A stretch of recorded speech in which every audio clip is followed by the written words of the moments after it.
If you love wealth better than liberty, the tranquility of servitude better than the animating contest of freedom, go from us in peace. We ask not your counsels or your arms. Crouch down and lick the hands which feed you. May your chains set lightly upon you, and may posterity forget that you were our countrymen. Samuel Adams. The time is near at hand, which must determine whether Americans are to be free men or slaves. George Washington. And what country can preserve its liberties if its rulers are not warned from time to time that this people preserve the spirit of resistance? Let them take arms. The tree of liberty must be refreshed from time to time with the blood of patriots and tyrants. Thomas Jefferson. Posterity, you will never know how much it cost the present generation to preserve your freedom. I hope you will make good use of it. If you do not, I shall repent in heaven that ever I took half the pains to preserve it. John Adams. I sincerely believe that banking establishments are more dangerous than standing armies, and that the principle of spending money to be paid by posterity under the name of funding is but swindling futurity on a large scale. Thomas Jefferson. Government is instituted to protect property, this being the end of government. That alone is a just government, which impartially secures to every man whatever is his own. That is not a just government, nor is property secure under it, where arbitrary restrictions, exceptions, and monopolies deny to part of its citizens that free use of their own faculties. James Madison. It would be an absurdity for jurors to be required to accept the judge's view of the law against their own opinion, judgment, and conscience. John Adams. Whenever the legislators endeavored to take away and destroy the property of the people, or to reduce them to slavery under arbitrary power, they put themselves into a state of war with the people, who are thereupon absolved from any further obedience, and are left to the common refuge which God hath provided for all men against force and violence. John Locke. It is in vain, sir, to extenuate the matter. Gentlemen may cry, peace, peace, but there is no peace. The war is actually begun. The next gale that sweeps from the north will bring to our ears the clash of resounding arms. Our brethren are already in the field. Why stand we here, idle? What is it that gentlemen wish? What would they have? Is life so dear, or peace so sweet, as to be purchased at the price of chains and slavery? Forbid it, Almighty God. I know not what course others may take, but for me, give me liberty, or give me death. Patrick Henry. My people perish for the lack of knowledge. God.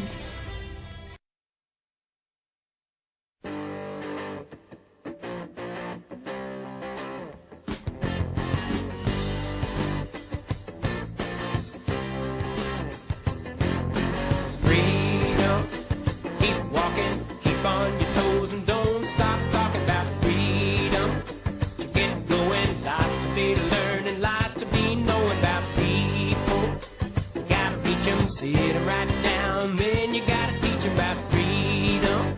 You gotta win it, gotta put yourself smack dab in it. Hey, tomorrow. All right.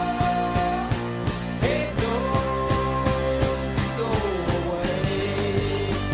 Also free. Welcome to Patriot Lament. My name is Joshua Bennett in studio today. You're listening to the northernmost libertarian anarchist radio program in the world. No one else can say that but us. Anyways, let's get right to this here. We have a very special guest on today. A legendary icon. If some of you haven't been listening to the show since we started 6 years ago, if you have, you remember Dave Giesel and Josh Luther, Sam Vanderwall, those guys that used to be on with us every once in a while, and we would bring up this this mystery man, Wolf Devoon, and he was pretty inspirational with several of us in our journey in liberty, I guess I would say, and he has been kind enough to join us today. Wolf, are you there? I am. Great. Thanks again for joining us up here in the cold north. Well, I feel about a quarter of an inch tall following Jefferson and Henry and Adams and Madison. So They all did the heavy lifting. Yeah, they did. Absolutely. They showed us not only what not to do, but I think they definitely showed us a good way to look forward, to push forward. That's one of the things that I, as a young man, that's one of the things that I spent years at it, studying the debates in the Federal Convention. Read the Federalist, had a real old copy of it that I found in a bookstore in Philadelphia. Oh, wow. And it just nothing held my attention more than the events of say 1765 all the way through the Constitutional Convention. It was, it's kind of a funny thing that people don't talk about very often. I wish they did. Madison opposed having a Bill of Rights. Yep. Because in his view, they were delegated powers. That was it, and if you start naming rights, that turns the whole thing around. And sure enough, in the fullness of time, that's just what happened. Yeah. So that now freedom is constricted to this little tiny, peephole of a few rights that get, negotiated up and down according to Supreme Court case law. It's nice to be able to speak. I'm not sure how freely anybody gets to speak because most of the speech in the world is corporate media. Yes. But anyway, go ahead. No, that's pretty fascinating. I was homeschooled, and ever since probably about 13 years old, I really started digging into the founding generation and the colonial days. And we actually had one of our co-hosts who isn't here today. We went through, I think, about 14 months. Every show we had an hour dedicated to what we called American constitutionalism. It started out as the American Revolution, then we changed it to the Constitution, then it turned into American constitutionalism, then we ended up going all the way back to Germanic tribes and bringing it up. I think we took a break somewhere in Magna Carta was the big step forward. Yep. Where the king was compelled at sword point to acknowledge this idea that freemen were at liberty, unless they were brought to book by a jury of their peers. And that's a pretty interesting point too. We've talked about what a peer is. I mean, because today, it meant so something specific in that time of 12th, 13th century. It referred to a very few, and in fact, at the beginning of the American experiment, it continued that way in the sense that you had to have property in order to cast a ballot. Yep, which pretty darn good idea. Yeah, I agree. It's one of the things that just baffles the heck out of me is why people who have no job, no income, no property, and subsist entirely on sometimes rather, grand government handouts, $30,000, $40,000, $50,000 a year. Some welfare families are getting from the government, and they can cast a vote. This baffles me. It also baffles me how government employees or government contractors can vote. Mm-hmm. That's like voting themselves, a fuller wallet. Absolutely. Anyway, so it's I'm good at the obvious. I'm not too good on. Oh no, but isn't the obvious is the thing that is always obscured though? Especially when we're talking about these sorts of things. I think let's just talk just real quick. Property taxes. I hate property tax. I hate all taxation. No. The property taxes just drives me nuts. Well, to support schools that you disagree with. Right. That's where most of the local property tax goes. Yep. Yeah, I think 73% of my property taxes go to the local schools, and we homeschool all our kids. I know. So that's what I'm doing now with my youngest. All right.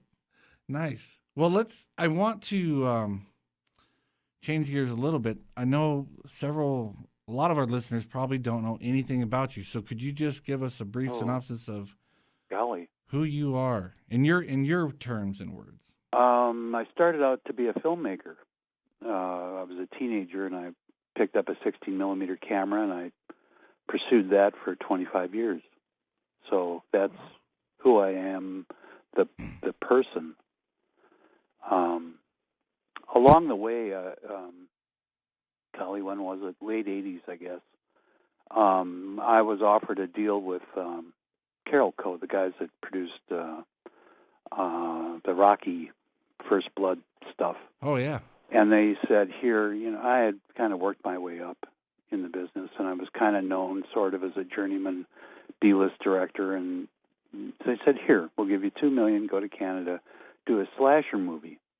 So I sat down and put a piece of paper in the typewriter when we used to have typewriters. Mm. And I got to page 6, and I called them up and said, I don't want to do this. Oh, really? I didn't want to do that. I think, maybe it's just me. Maybe there's a principle involved. Maybe I'm just a chicken. I don't know. I didn't want to do that. There's enough of that in the world. Yeah. So following that, I did a couple of other things that were more family G-rated, But the fact of the matter is that when I said no, that was, like the kiss of death. Sure. And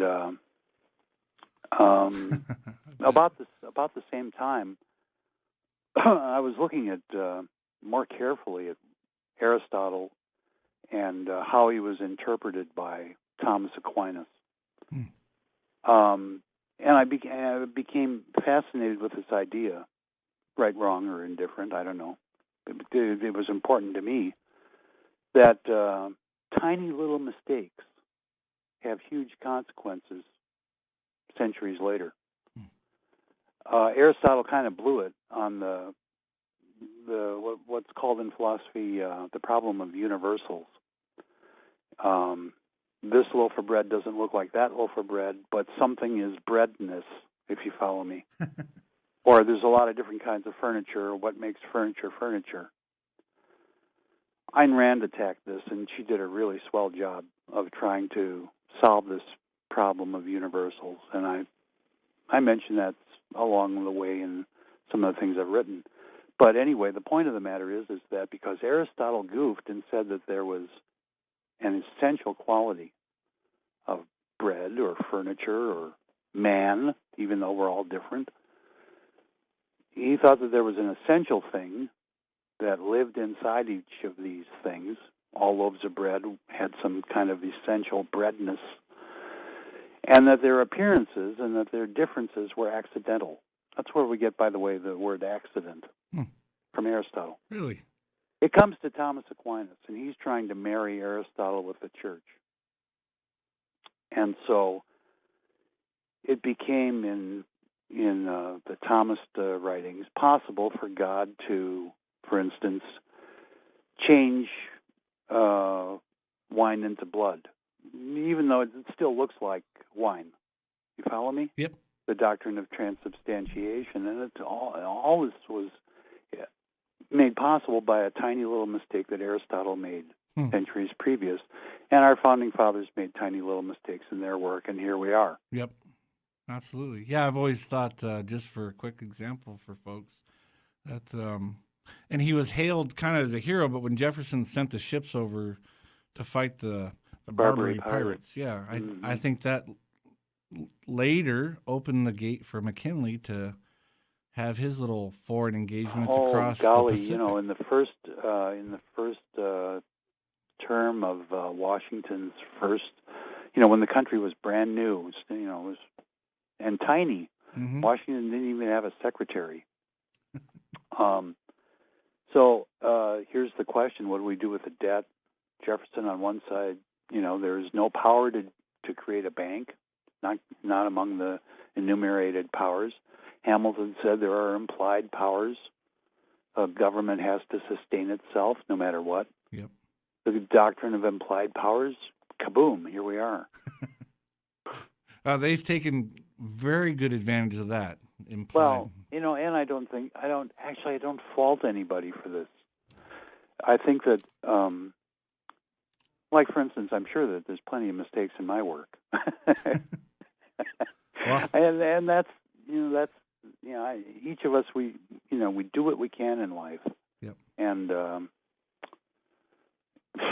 no, I think that's a good point, because one thing that irritates me about let's call them libertarians is so many times they bash on the Americans of the mid 1700s, the founding generation. Why?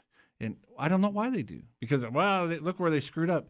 But given what they had at the time, the knowledge they had at the time, how fantastic!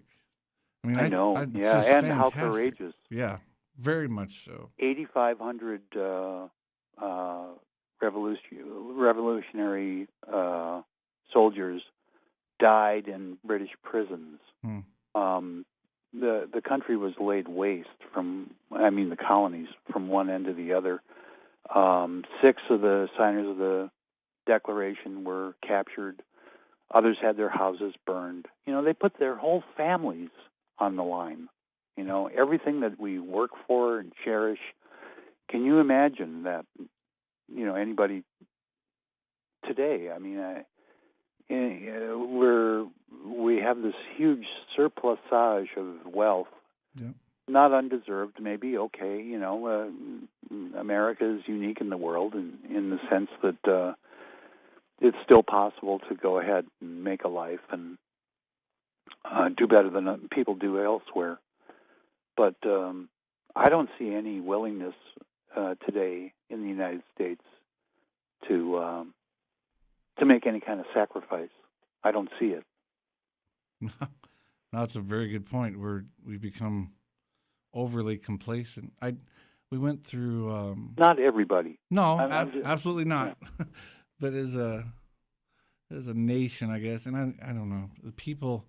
That's something we strive to remind folks here is the American heritage, and we never want to go too far. It's like you're exceptional and you're better than a brown person, but no, we have a heritage in America that is so fantastic, never before seen on the face of the earth, right? Ever. Shot heard around the world. Absolutely, and it's something we can be and should be proud of, and it's just too bad that so much of it is being swept under the rug. And I don't know. I never went to. Well, I guess I did go to public school till 3rd grade, so I don't really know what well, from what I hear, like Washington, he was a horrible bigot, and Jefferson, and it's like, what? I remember, and I believe the quote is true, where King George himself, when Washington laid down his sword at the end of the Revolution, he said, "Good God, truly, this is the greatest man on earth," and he was. I mean, back then you didn't do that. He was the conquering general. He was the president of the Constitutional Convention and the first president of the United States, and did a good job at it. And not being terribly bright either. He was just a good soldier. A public servant. It's not, and we have them today. Yep. We have the good soldiers and the public servants today. They exist. I know they do. Yep. Absolutely. I think, or at least someone I hold in high regard in that instance is Dr. Ron Paul. Sure. Who's probably, I could actually imagine if it was possible, he and Thomas Jefferson having quite a sit-down coffee together. I guess. I'm oftentimes in the right place at the right time. And a couple of years ago, I was at a private fundraiser for Allen West, Colonel Allen West. Oh yeah! What a wonderful man. Really? It was in Tanglewood in Houston at the banker's house, and I took my then, I guess she might have been 10 or 11-year-old daughter along. In fact, that's why I went to the fundraiser. I wanted her to see this. Look, this is what government is. This man is a congressman. He's just like any other man. Yep.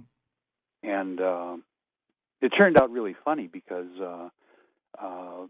he spoke from a stairway in the house, kind of a a big foyer that had a curved stairway.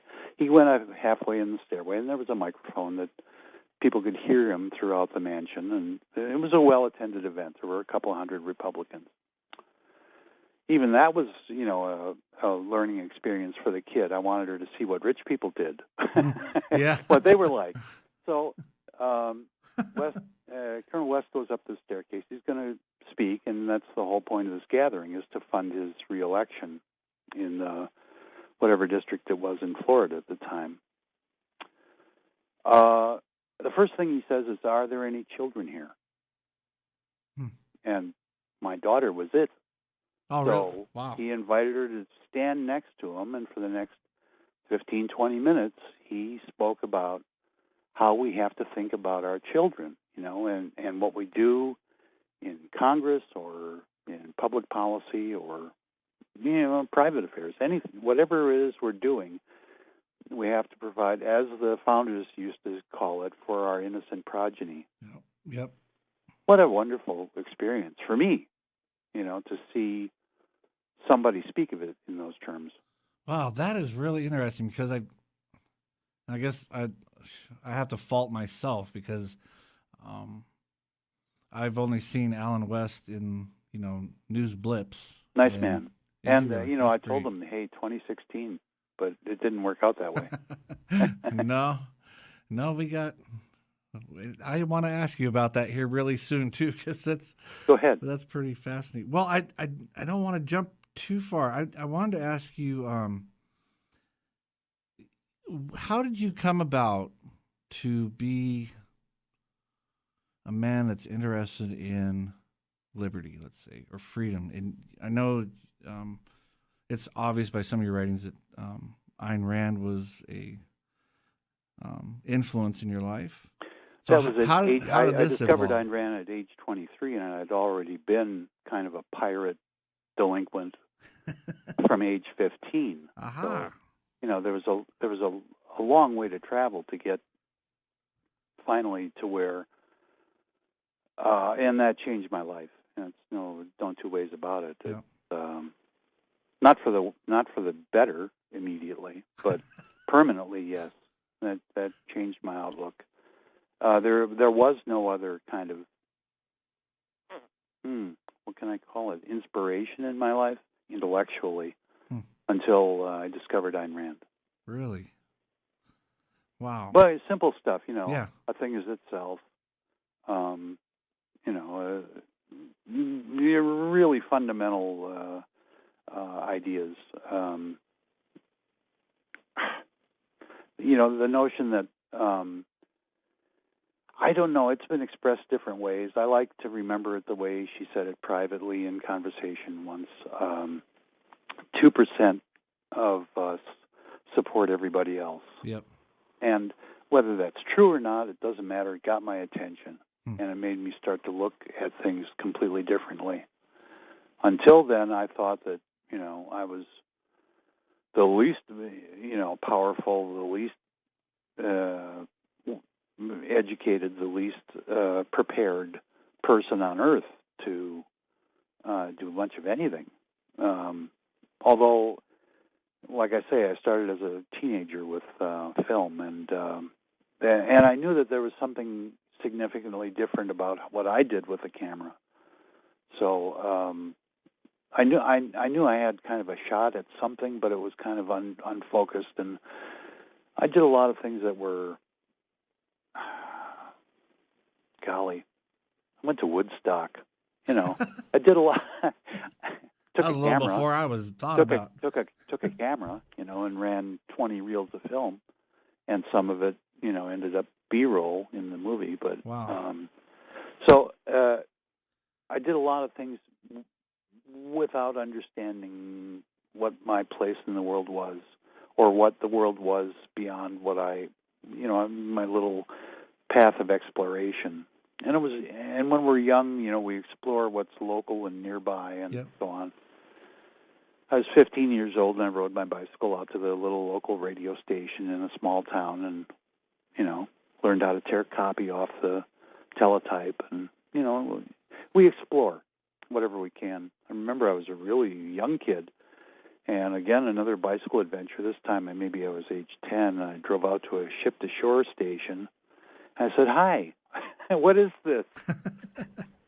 And that's always been my way. Wherever I am in the world, I knock on doors and I say, "Hi, who's in charge? What do you folks do here?" Well, that's great. That's, but needs to be more that, of that. That's some people think that knowledge is all empirical. Leonard Peikoff ridiculously thinks that philosophy is empirical. Anyway, so the fact of the matter is that 1973, I'm living on and off with a girlfriend in Madison, Wisconsin, and she had just moved into a new apartment, and I was poking around, and we were pushing things around, and there was a paperback stuck behind a big cabinet, and I had no idea what it was, and I proceeded to read the first page. I guess I was bored, and that was Atlas Shrugged. Oh, really? So I read nonstop for 3 days.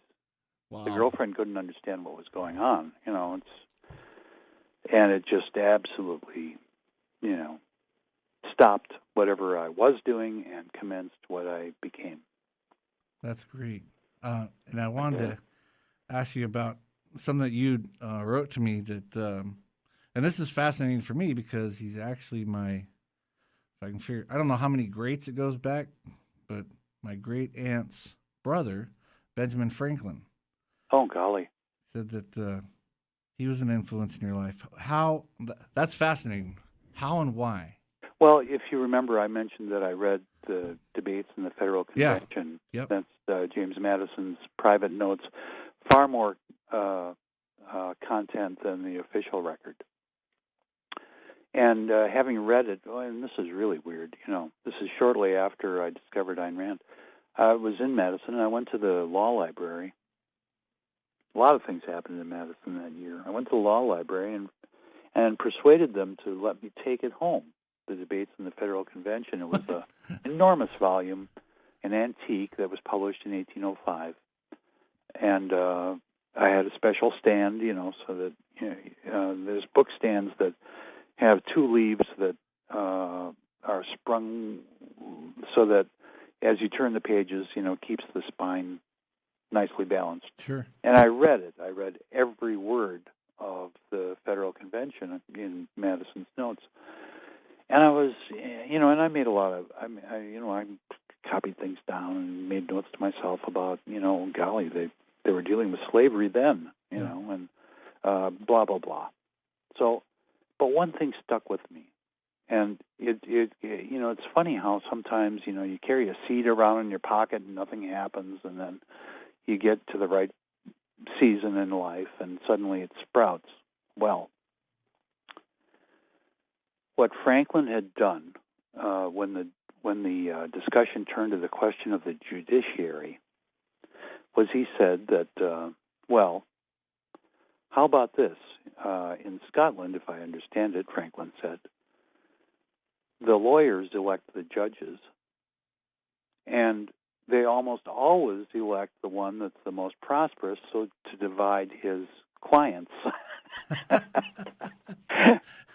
Yeah. The most respectable, the one that's got the biggest client list, that's the one you want to elect to be a judge, because, of course, judge can't have any private client. Right. Yep. And so that that was Franklin's pitch on how to organize the federal judiciary. Let the lawyers elect the judges. And he was always listened to with great respect, and then promptly ignored. And the federal judiciary became political appointments. A disaster. Total disaster. Absolutely. I think. But anyway, that's the seed that I carried around from 1973 until, oh golly, I guess it must have been January of 2000. Laissez-faire City wanted to create finally kind of a constitution, a municipal charter for what they were doing, and I issued let's opinion of council, and I said, look, you can do whatever the heck you want, but the judiciary has to exist. There has to be a way not just to handle disputes. I hate that framing of it. Right. It's not about that. and you're going to die someday. Somebody has to probate your estate. There's got to be family law cases. There's got to be, if there's a crime, it has to be, there has to be some kind of not secret, Gestapo of the executive, and that's not the idea. And then finally, if there is a secret Gestapo in any kind of a society or a group, the strong players, there has to be a judiciary to check them. So that's how that seed that I carried from 1973 finally flowered in what I, in the following year, called the Freeman's Constitution. Yeah, and let's talk about that because laissez-faire city, I don't think, I didn't even know about that until, I think when we were talking back and forth and I started digging a little deeper and I saw this thing, I was like, what? It was in Costa Rica, I believe. Yeah, well, so it was tell us, worldwide. what is that? There were about 1,500 people involved worldwide through cyberspace, encrypted banking, and all that kind of stuff. And it spread. It was physically. It was hilarious. It wasn't intended to be in Costa Rica. In '95, people that I don't want to name put money together, a $10 million pot of money. And they organized Laissez-Faire City International Trust in Moscow. It gives you kind of an idea. Really? It gives you kind of an idea that it's an international outfit. Sure. And what they did was they took a page ad in The Economist magazine. If you remember back then, Hong Kong was going to be handed over to the Chinese. Right. And the proposal was Laissez-Faire City would be a new Hong Kong. And they were negotiating with Fujimura in Peru for 100 square miles to create a new Hong Kong on a 99-year lease, same terms that the British had. Would you, sorry to interrupt your thought there, but would you explain to the listeners, I know we always get new ones, so what laissez-faire a little bit, and then what would the purpose of this laissez-faire? I understand, but I'd like to hear your analysis of that. What was the purpose for a laissez-faire city? Oh, well, Hong Kong, of course. And what does it even mean? Hong Kong was a big success because government was, as small as possible, and regulation desultory, almost nothing. And so in a free society, everybody makes their own decisions what to do with their time and their money and their, it's laissez-faire. And laissez-faire is a French expression. Forgive me, I forget the guy's name. It was an advisor to the French government. If I scratch my head long enough, I'll remember his name. But the government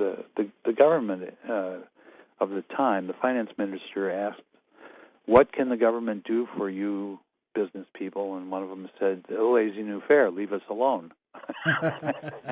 So that's where we get the term. It's a French term. It means roughly hands off, leave us alone. And so, and there's a lot of literature on it. You don't need me, to find it. Sure. Laissez-Faire City, like I said, was, an attempt by private people, Americans, Russians, and other nationalities that threw their money together to try to lease some land and create another Hong Kong. That would be, hands off, laissez-faire, do what you want to do. It's always kind of goofy, when people try to do that. There was another, there's been, 4, 5, 6 attempts.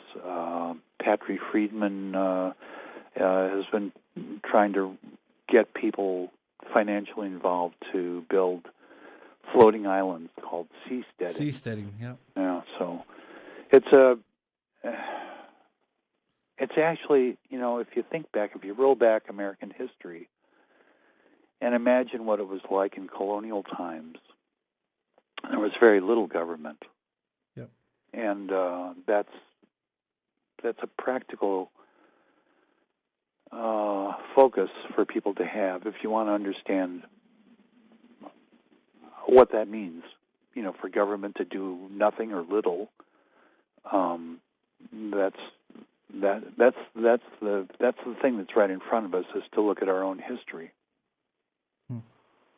And would you say there was a period of time there because of little in the further west, they went to no government. Wouldn't you say that is the biggest reason probably why America today has so much wealth in the first place? I mean, I know it seems like if we started out in 1789 as 2016 America, we probably would have been done in about a year, maybe 5 or 10 years. But so much wealth I don't was mean to produced. interrupt, but I believe that the Gilded Age, that's after the Civil War. Again, at that time, government was very small. There was no national income tax. There was a little income tax, for the Civil War, but it was gone. The greenbacks were retired. People were trading in gold again, banking and so on. And there was enormous investment opportunity. You mentioned, coming west, and that's the railroads, the telegraph, all sorts of stuff. That the building of the first few skyscrapers, and that, electric light, the telephone, X-rays, these things that we take for granted were non-existent in 1885. Yeah. And in the space of just 20 years, what we now call the Gilded Age, railroads were thrown across the entire nation, opening up all that, so that cattle herds could be sent to Chicago for, to feed the cities. And occasionally, I get kind of goofy, and I think, I was born in the wrong century. I really belong back there. When you could do something simple and succeed at it. I agree. I've thought that since. I mean, I understand now that you're put where you are for a reason, but I thought that since I was very young. Like, man, I was born at the wrong time. I wanted to be the guy with the big bushy beard, and I want to be Jeremiah Johnson. I want to be the guy who goes out and be free. And you look at the founding generation. This brings us around to a very important point that I've always, I believe, is at the base of whatever I know and whatever I do and whatever's next. No one volunteers to be born. Huh. I did not want to be who I was. Honest, I promise you, I'm a little guy like Madison was, and I always wanted to be taller.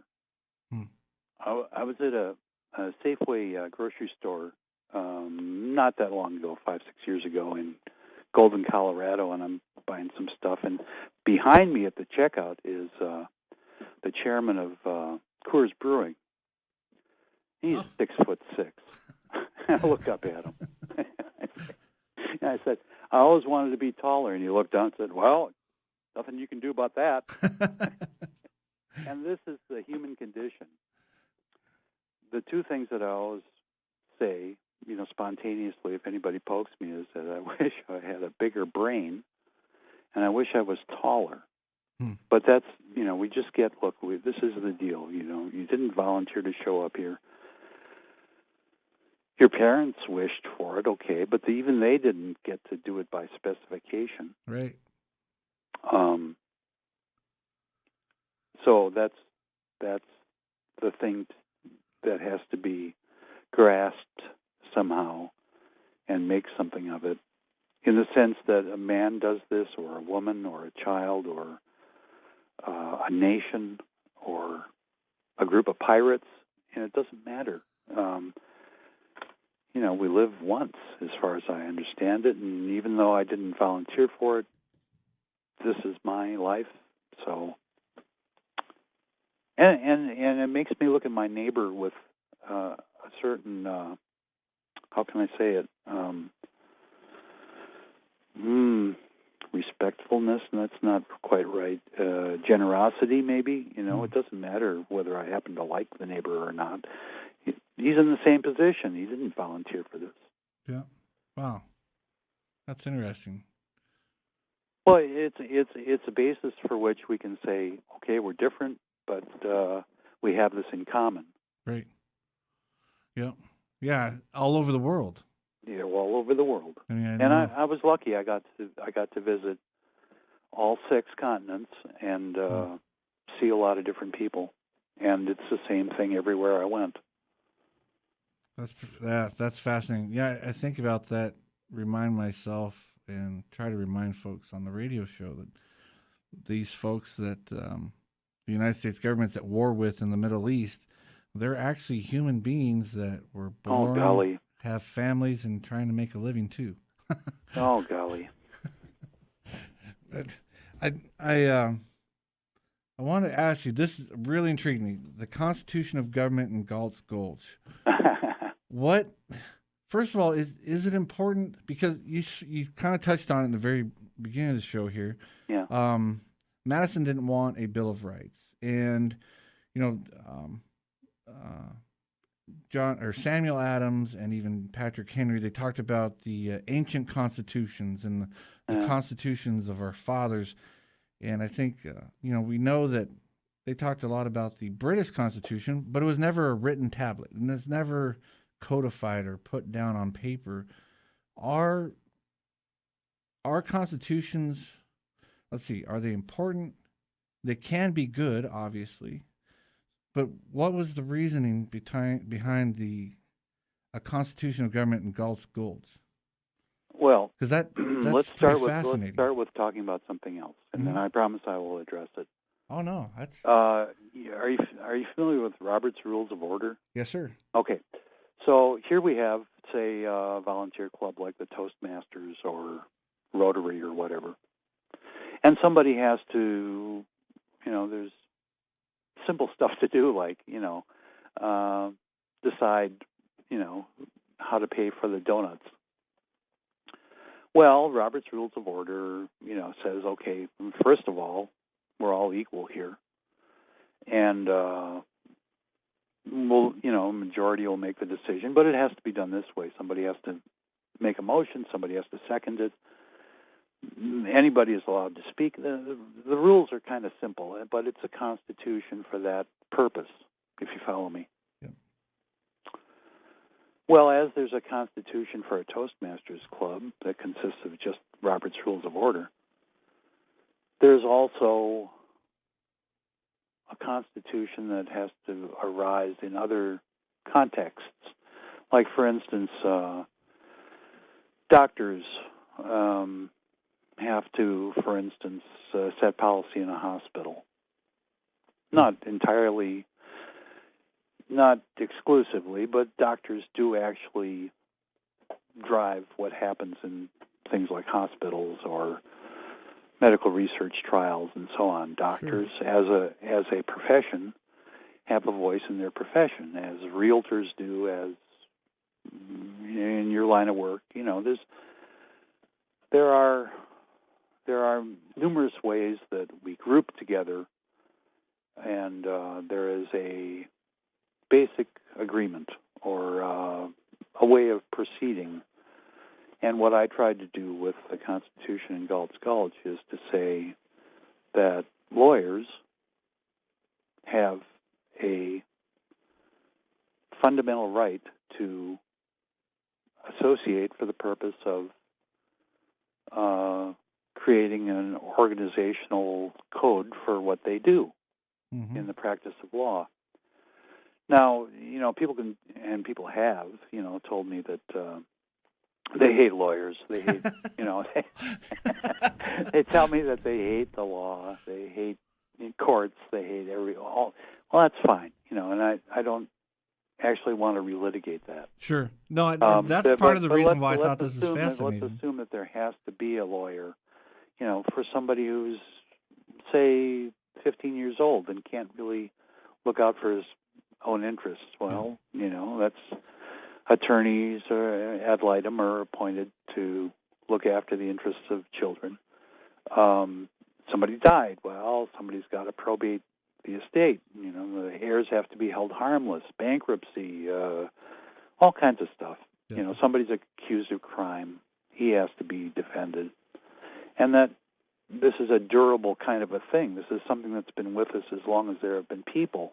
There have been courts, whether it's around a campfire with elders or it's, bishops, of the church. Or there's been a lot of law throughout human history. Right. And what I tried to get at was using Franklin's notion of, the lawyers electing judges.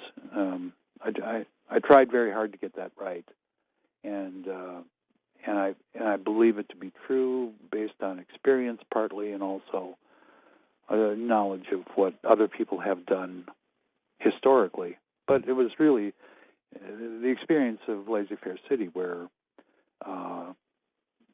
one man, like a king, had absolute power, and with a group, a little group, they had firepower, they had surveillance, they had, they threw people out, they threatened people, they seized assets, they did a lot of things that were arbitrary and tyrannical, as far as I could understand it. Kind of a mini-state. It was a state, but you can understand also that when people think that they're creating a private enterprise, sure, they think that automatically they should own it, right? Okay, well, except that it wasn't. It had grown to about 50 people that were in country and 1,500 people all over the world that were stakeholders that had money involved. So those were the specific circumstances that gave rise to this notion that there should be an organizational law, like Robert's Rules of Order, let's say, for the Laissez-Faire City judiciary, the Laissez-Faire City bar, of which there were 4 of us. So it wasn't very big. It's one of the things, let me try to use a less harsh word, a voluntarist society. We talk about that a lot here. And one of the things that folks call in, and not so much, they're not so mean anymore, but back in the day, 6 years ago, when we first started this, we would talk about what we called it an anarchist society or a libertarian, society, whatever. Sure. And people would, well, you guys obviously hate law, so everyone would just be able to do what they want to do, which means, murder, rampaging, blah, blah, blah. And it's the exact opposite of that. And I think you're explaining this, that law is important, and wanting to be left to your own devices doesn't necessarily mean that you want to be maybe a leftist anarchist where you just blow things up and kill everyone and, hey, at least I got to do what I want to do. But law is very, very important to people, especially when they get together. I mean, John Locke explained that pretty well. But it's just the abuse of law. As, let's say, Bastiat, when he wrote The Law, he pointed out the abuse of law. We're not against law. We're against the abuse of real law. I want to draw a line, a distinction between me privately and me intellectually. Me privately is a total anarchist. Damn the torpedoes, full speed ahead. Make choices, act on it. Often break the law. I've done that repeatedly. I don't recommend this to anybody. I'm just talking about me personally. Yep. I'm very undisciplined, a gambler by nature. Now let's talk about me intellectually.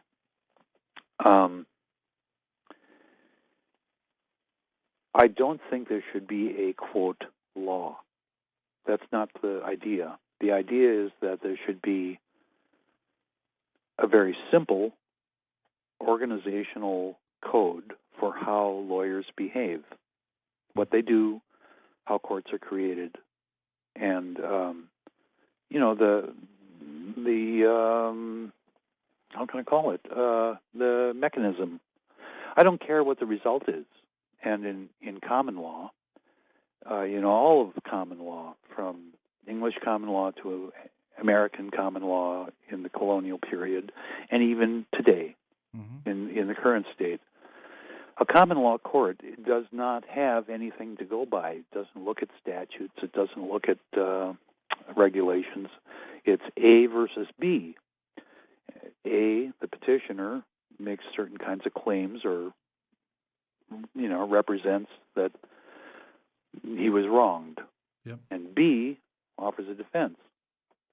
And there is very little predictable in a common law case, except that it has to be a fair proceeding. Yeah, that's the goal of the Constitution, as I understand it, in the specific task of organizing what a law court is. Doesn't mean that there's any laws. Doesn't mean that it doesn't require anything above it or beyond it. It's just a little, it's a little fair hearing. Yeah. And, if without common law courts today, we would have no defense. When we're accused of a crime, right. We would have no way of saying, "Hey, wait a minute, he cheated me," that kind of stuff. And I want to, I should have asked you this before. Do you have any qualms? Can you stay with us longer? Because we're 3 minutes away from the stupid Fox News top of the hour, and then we'll be back. I'm fine. Are you really? Oh, that's good. So you're available for the next 5 days. That's what 24. I'm available for the next 24 hours because this is the last day that I'm house sitting for a elderly couple that went off for a month. Oh, fantastic! They're coming back tomorrow. So this is my last day on a landline. Oh, wow. That that's too personal. I'll ask you. You can say yes or no. You don't have to answer anything, obviously. Is that something by choice? Are you off the grid? Me? Yeah. I'm in the middle of nowhere in the Ozarks. Oh, really? And it's the reason that I'm house sitting for this couple while they're away is that an unattended house would be broken into. Sure. And the county is about 800 square miles, and there's one deputy on duty. So, hey, that's fantastic. Well, I mean, this is actually universal. It's not about me particularly here in this little remote place with very little police coverage. The same thing is true in Chicago. The same thing is true where you live.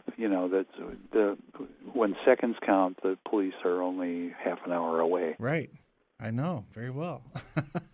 So, no, that's pretty fascinating. I do. I really appreciate your time, and I do want to get into more. I want to ask you in the next hour, so you can mull this over a little bit. I'm not necessarily thinking I'm going to see it in my lifetime, but is a volunteer society, maybe even in a small thing? I know there's the Free State Project over there, and I've read some stuff about something going on in Honduras where a group of folks have been saying, hey, just give us this. I think it was Honduras. Just give us this area, leave us alone, and basically a free market area. The short answer is that you are free now. Right. Right on. You know what? I knew. Perfect. And then I do want to talk to you a little bit about our new president-elect and what you see or hope for, anything like that. But let's listen to Fox News first. Oh, wonderful. Yeah, folks, we have Mr. Wolf Devoon. We will be back in about 4 minutes. Don't go away. This is going to be great. Thank you.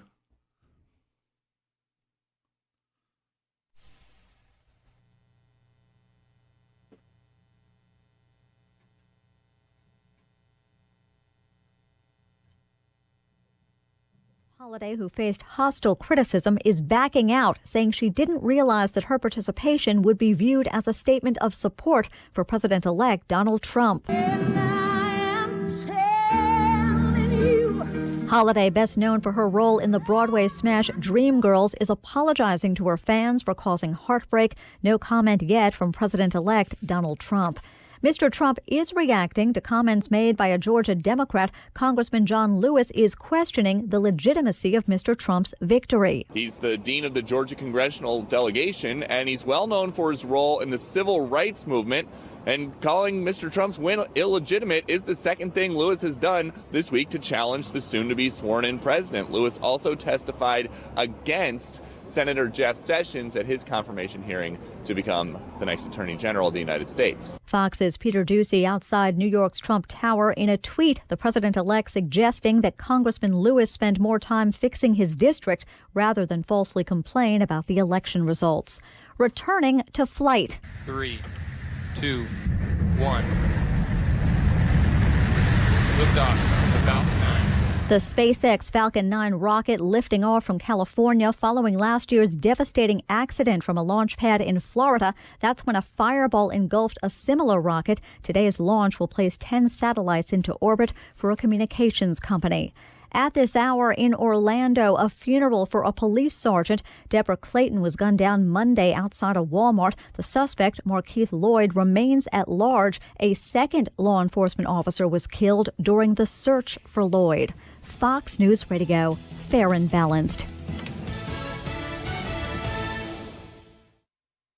Unexpected reactions to smart financial decisions brought to you by feedthepig.org.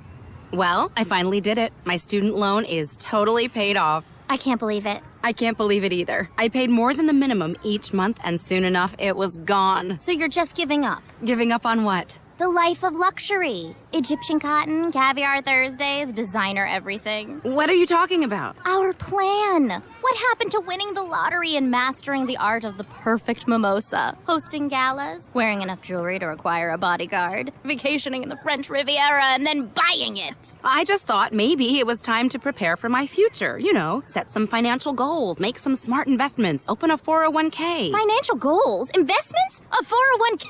You are horrifying right now. Listen, if winning the lottery were easy, everyone would do it. When it comes to financial stability, don't get left behind. Get tools and tips for saving at feedthepig.org. This message brought to you by the American Institute of CPAs and the Ad Council. Many drivers in the Midwest are being warned to stay off the roads as an ice storm moves through. 2 deaths in Missouri have been linked to the weather. A South Carolina teenager who police say was abducted at birth from a hospital in Jacksonville, Florida, is now coming to terms with a new reality. The woman who raised her, Gloria Williams, is facing charges. Police say she posed as a nurse to make off with the newborn. All indications are that 18-year-old Kamaya Mobley was raised well and loved by her accused captor. She even cried mama through a caged security door to Williams at her bond hearing this week. She's charged with kidnapping and interference with custody, but as the teenager is said to be so overwhelmed by all of this news, her real family involved in this is elated. They can't wait to be reunited. Fox's Rob Schmidt. Years ago, the child's biological mother told a local newspaper that every year on her daughter's birthday, she wraps a piece of birthday cake and puts it in the freezer. All right. That's about all the wonderful news I can handle. Welcome to Patriot Lament. My name is Joshua Bennett. You're listening to the furthest north freedom-loving radio show in the world. Not everyone can just wake up and say that either. You have to get there. Or you just have to live in Fairbanks. That helps too. We have a very special guest today, Mr. Wolf Devoon, a man who has influenced several of my friends in my early transition to anarchism, and he's agreed to be with us today, and we will not let him go without him talking to us about how we can find his books. And again,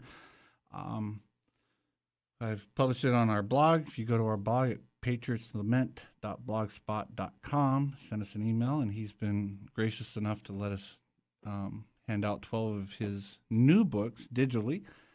And obviously, if you want to know more about some of the other stuff he wrote, we will let you know how to get there. And also, folks, I want you to remember, and I've learned this over the last couple of years talking to different guests that we've had that have written books, go on to Amazon or wherever you purchase the book and leave a comment. Give it the old 5 stars and leave a comment on it, because it seems to be pretty important from what I've learned. Obviously, I haven't written a book, but what I've learned from folks that have, that's important. So let's do that. Let's, the message that we've been talking about for years here, obviously, freedom, education, they're intertwined. We want to read books. We want to learn more. We want to at least have the intellectual battle. I mean, if we remember, John Adams said that the revolution was won way before the first shot ever happened. The revolution was the revolution of the minds, where people had a change of thought. They no longer believed in the divine right of kings. They no longer believed in this church-state thing that they had. They believed that they were free men, and they started to act that way. So anyways, we'll get right back to it. Wolf, are you there? I am. Great. Thanks again. I'm really enjoying this. And, you said right at the top of the last hour, you said, I was asking about this, can we have another laissez-faire society? Is it possible to try this even? And you said you're free right now. Yes. Darn right. So let's talk about why don't Americans realize in the sense that there's no cop standing over my shoulder, right, or yours, and how we deal with our children. We live in de facto anarchy. That was my reaction in '97 when I discovered that there was a an FAQ by Brian Kaplan on anarchism. I read it with interest, and I looked down the whole thing, and I said, this is silly. So I wrote a reply, in a sense, and it was, I guess, the first thing that got any attention. It was originally, the title of the essay was De Facto Anarchy. It was later republished as Government as a Quack Faith Healer. Yes. That's anyway, the one. So, that's the one I got introduced to. That's the whole thing is that, it's a very simple idea. There's only actually 2 million people that work for the civilian federal government. And they all live here in Fairbanks, by the way. Pardon? They all live here in Fairbanks. And there's a small number of people that work for the state of Alaska or any other state. There's 7,000 or 8,000 cops on duty in Los Angeles at any given time shift, right? They have no power at all to govern in any meaningful sense. And that's why there was 4,000 shootings in Chicago last year. Right. So, golly, is there anybody telling me how to relate to my daughter? No. On a day-by-day basis, or what I choose to eat, or not, or I can't think of an instance where I haven't even seen a cop, in the last year. Oh, I take that back. I was at a coffee shop and there was a young highway patrol officer, a female, came in and ordered a cup of coffee. Nice young girl, and all I could think of was, what a horrible job, be looking after tragedy. Yeah. That's what cops do. That's what all agencies of government do, is that they busy themselves with tragedies. Yeah. But that's actually a very small part of society. And most of us, we have all sorts of decisions to make. It was about a year ago that I finished it. I bought some land, and I built a house. My wife wanted the house at the top of a hill in a forest, and that involved punching a road through the forest. Well, this county doesn't have any building permits or, any kind of inspections or anything, and we built the house we wanted. But I'll never forget the first day when the D5 started knocking trees over. The forest floor is extremely soft, and it took enormous effort to make a good hard metal rock road so I could get concrete trucks up there. Sure. Nobody told me whether that was a good idea. Nobody looked over my shoulder. No, that's just because I'm in a remote place in a county that doesn't have building codes. But the fact is that, I chose to do this here instead of, for instance, being where you are or where Rob Emanuel is, the benign tyrant of Chicago. Sometimes I look for work. I go on the internet, I look at Monster, or I look at LinkedIn or whatever, and I look and I say, no, I don't want to go to Baltimore. Yeah. I don't want to go to New York. I don't want to go to Chicago. I don't want to go to... There's a lot of places I don't actually want to go. I think about Los Angeles once in a while, and I think, oh, no, God, not again. So we govern ourselves. That's just the fact of it. That's why I said we're free now. Yeah. And it pertains not just to us, but to a lot of people in the world. They're just not in the habit of it. Especially, I was in Libya before Gaddafi was overthrown. Really? And I'm so sorry for the people that I met there, because they had no imagination that they were free, even though they were governing themselves from moment to moment, day to day. Now, for some, it's difficult. Life is difficult. For instance, in Costa Rica, it's a really groovy place to live. I was there almost 7 years. But the law says that if you're born in Costa Rica, as our daughter was, you have to have the government's permission to take the kid out of the country. Oh, wow. And Costa Rican nationals have no automatic right to travel anywhere. Well, you know what? That's interesting. There's no border guards. There's no fence. There's no wall between Costa Rica and Nicaragua or Panama. You can walk, and it was an easy sort of a thing to get a fake passport. It was an easy thing to get other kinds of documents. The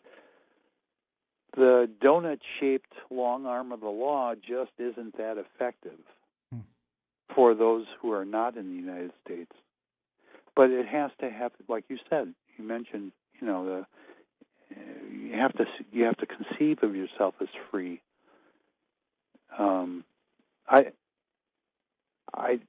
I don't find fault with what people do. For instance, when Ayn Rand came to America, stayed with family in Chicago, and then wanted to go to Hollywood, she married Frank O'Connor to make herself an American resident.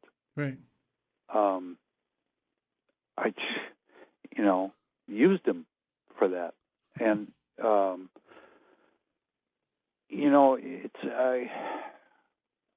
I don't actually find fault with much of anything in the world. I've known criminals. I've known people in fairly high positions in governments. I've known people that had big enterprises, worked for some of them. And you mentioned Donald Trump somehow in our conversation. I don't find fault with many people. The Clintons, golly, it's hard to find some good in that. Well, they make it easy for us, though. Yeah, I guess. And I've wrote a long time ago, this can't possibly be the right way to live, explaining that he lied under oath because his grandmother shouted at him when he was a child. Yeah. What kind of life is this? There's a really interesting comment in one of Dashiell Hammett's stories, The Thin Man, the novel that eventually became the movies. But Nora Charles asks her husband about some other people that they're involved with. What are these, a new race of monsters? Okay, so some people we don't want to associate with, some people we regret, had a hand on the tiller of the United States government or the state or the school board or whatever it is. Yet, there but for the grace of God go we. Sure, absolutely. I guess. And I think, when you're talking about we already are free, I assume that you know of Etienne de la Boete and his Politics of Obedience, that essay that he wrote in 1552. And I really researched him quite a bit, and he was 22 years old when he wrote that, and it's still here today. And, his basic thing was, you are already free. The chains that you have, you've put on yourself. You're the eyes of the state. You're the hands of the state. Well, it's awful hard to blame the young, No, especially now. I can't. I think the age of majority is 16. Mm-hmm. That's what me and my colleagues agreed on at Lazy Fish City. The little four of us that were the ad hoc bar. We said, well, we got to do something, What are we going to do? And we go, well, all right, 16. I don't know why. It was arbitrary. Could have been 15. Could have been 17. But let's look down, way, way, way, way, way down the food chain, so to speak. An infant. You can't blame the infant for what happens, or the young child. I have a clear memory of my daughter at age 7, with her imaginary horses that accompanied her to grade school in the morning as we walked there. I knew them by name. And I said to her, darling, they're going to disappear, your imaginary horses, in another couple of years. I try to give her a heads up as we go along. Sure. But I can't blame her for being innocent of a lot of things, and that informed a lot of my thinking about the law, and that's why. Hey, it's not my doing. I had good mentors. Again, back to 1973, I lucked out. I knocked on doors, and sure enough, here was a retired chairman of the Department of Philosophy, Gerald McCallum, Ph.D., and he took me under his wing to the extent that I was sitting in his office, and he had a little blackboard behind his desk, and he understood what I was trying to do and what I was working on, the intellectual outlines. He turned around and he wrote on his blackboard, "The rights of children."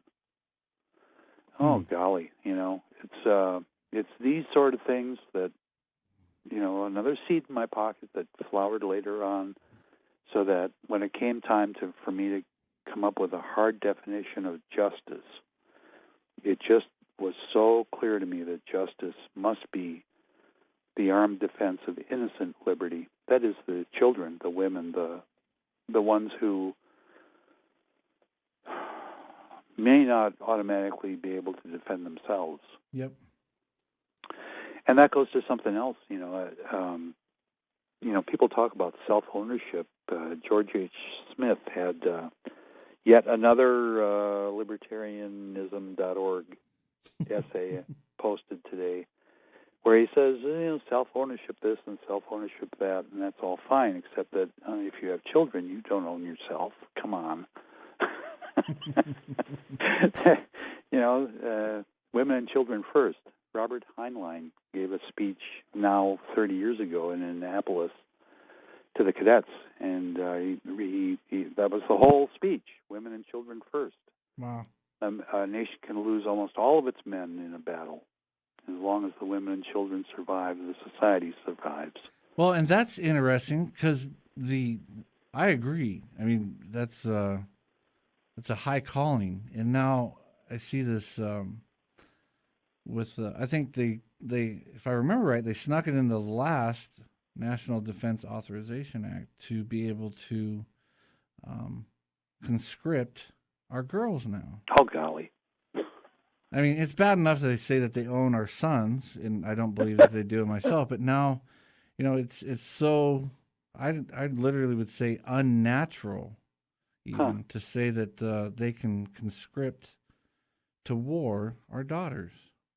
And I have one daughter that is in conscription age now, and I have 3 sons. One of them's almost there, And that's why we talk a lot of foreign policy here on this show, because I don't want my kids to go to war. I don't want my kids to die for some jerk in Washington, D.C. just because he's mad about something, or for the military-industrial complex or whatever. But, I think it's so fascinating is not really the right word, but good societies, I think, protect their kids and the women. And now we have a society where they want to draft them individually again, de facto freedom. That's for each man to look after. Yeah. To decide what's important. I don't subscribe to the view that there's one morality for everybody. Mm-hmm. I believe that it's important for each person to make your way in the world, decide what's important, and I've talked about this again, and it's presented in the book, The Constitution of Gulch. A section on liberty addresses, well, okay, you're free now, what are you going to do with it? And I call it the 51% solution. Make one thing, kind of like the boss, the one value that you want to pursue, and then you can have, a couple other smaller, proportionally smaller. 51% of my life is going to be devoted to that, and then, 26% to that, and 13% to that. Sure.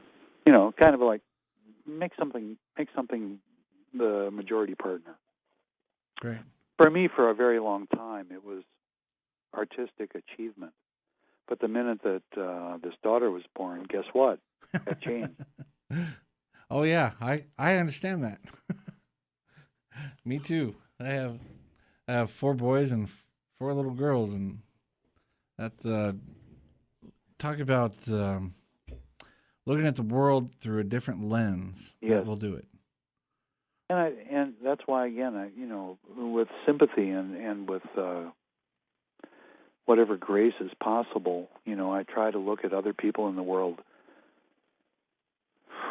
benevolently, that they too are uniquely situated in such a way that it's not right for me to try to tell them how to proceed.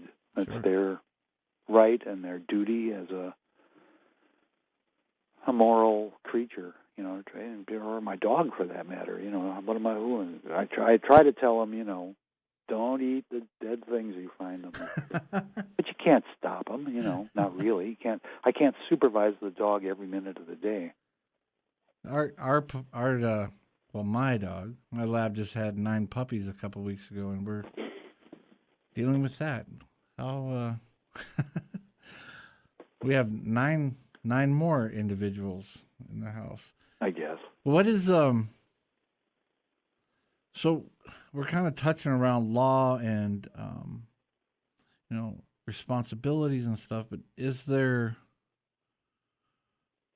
to have a society, if that's the right word to use, that for people to get together, and I think for what he knew, John Locke was he's one of my heroes. I love reading him, and when he talks about, why people come together, the state of man or whatever is to be the gung-ho guy that I wanted to be when I was 13. But we get together to protect our rights. And so doesn't there have to be some sort of universal law, if I can put it that way? Like, let's just go with the 10 Commandments for easiness here. Don't murder people.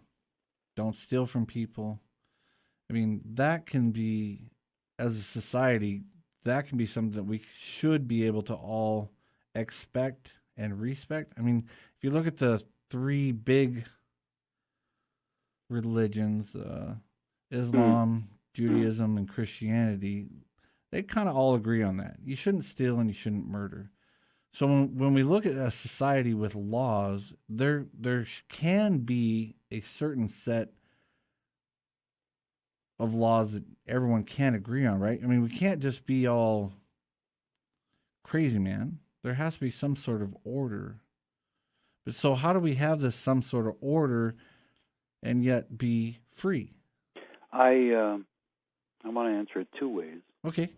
In Costa Rica, there was very little law where I was. I was in a very remote part of the Guanacaste Peninsula, and the nearest cop was about 3 hours away on a dirt road, if they felt like coming. Right. Meanwhile, there was all sorts of problems that had to be dealt with, and I carried a gun. I was one of three of us who decided that for one reason or another, somebody had to do something. Fortunately, I never had to kill anybody. Yeah. And you're talking to an audience that loves guns. I mean, Fairbanks is number one in the world per capita. Yeah. Good. No, I was lucky. I never had to kill anybody. But No, I was prepared. I was absolutely. prepared to. Yeah. And it became such a big burden that I gave it up. I couldn't keep up. A friend was murdered, and I just, that was it. In fact, that's what prompted us to sell the house and come back to the States, because Really? it was changing. The older generation were, they call them ticos. It's a truncation of the word tranquillo. Costa Rica historically was very tranquil, no standing army and blah, blah. Right. But it was changing because the youngsters were, they were getting into drugs and they were partying, and there was a lot of gringo influence that was negative. So, but anyway, the fact of the matter is that there was a period of time when I carried every day and I was prepared to kill if I had to.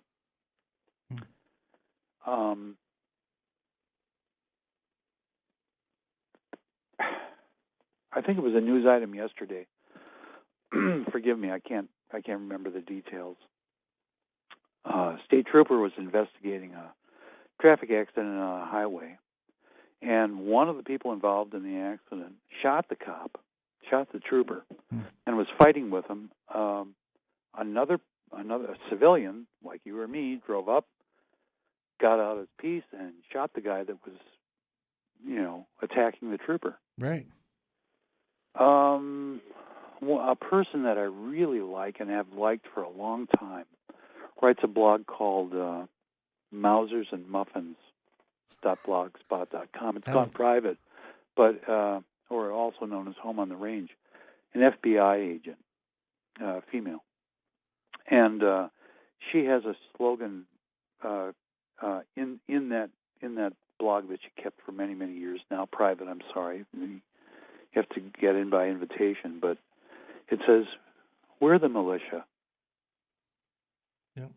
We are the militia, not the organized government. It's how you and I and the other 235 million of us conduct ourselves that determines, to a very large extent, whether it's peaceful or combative.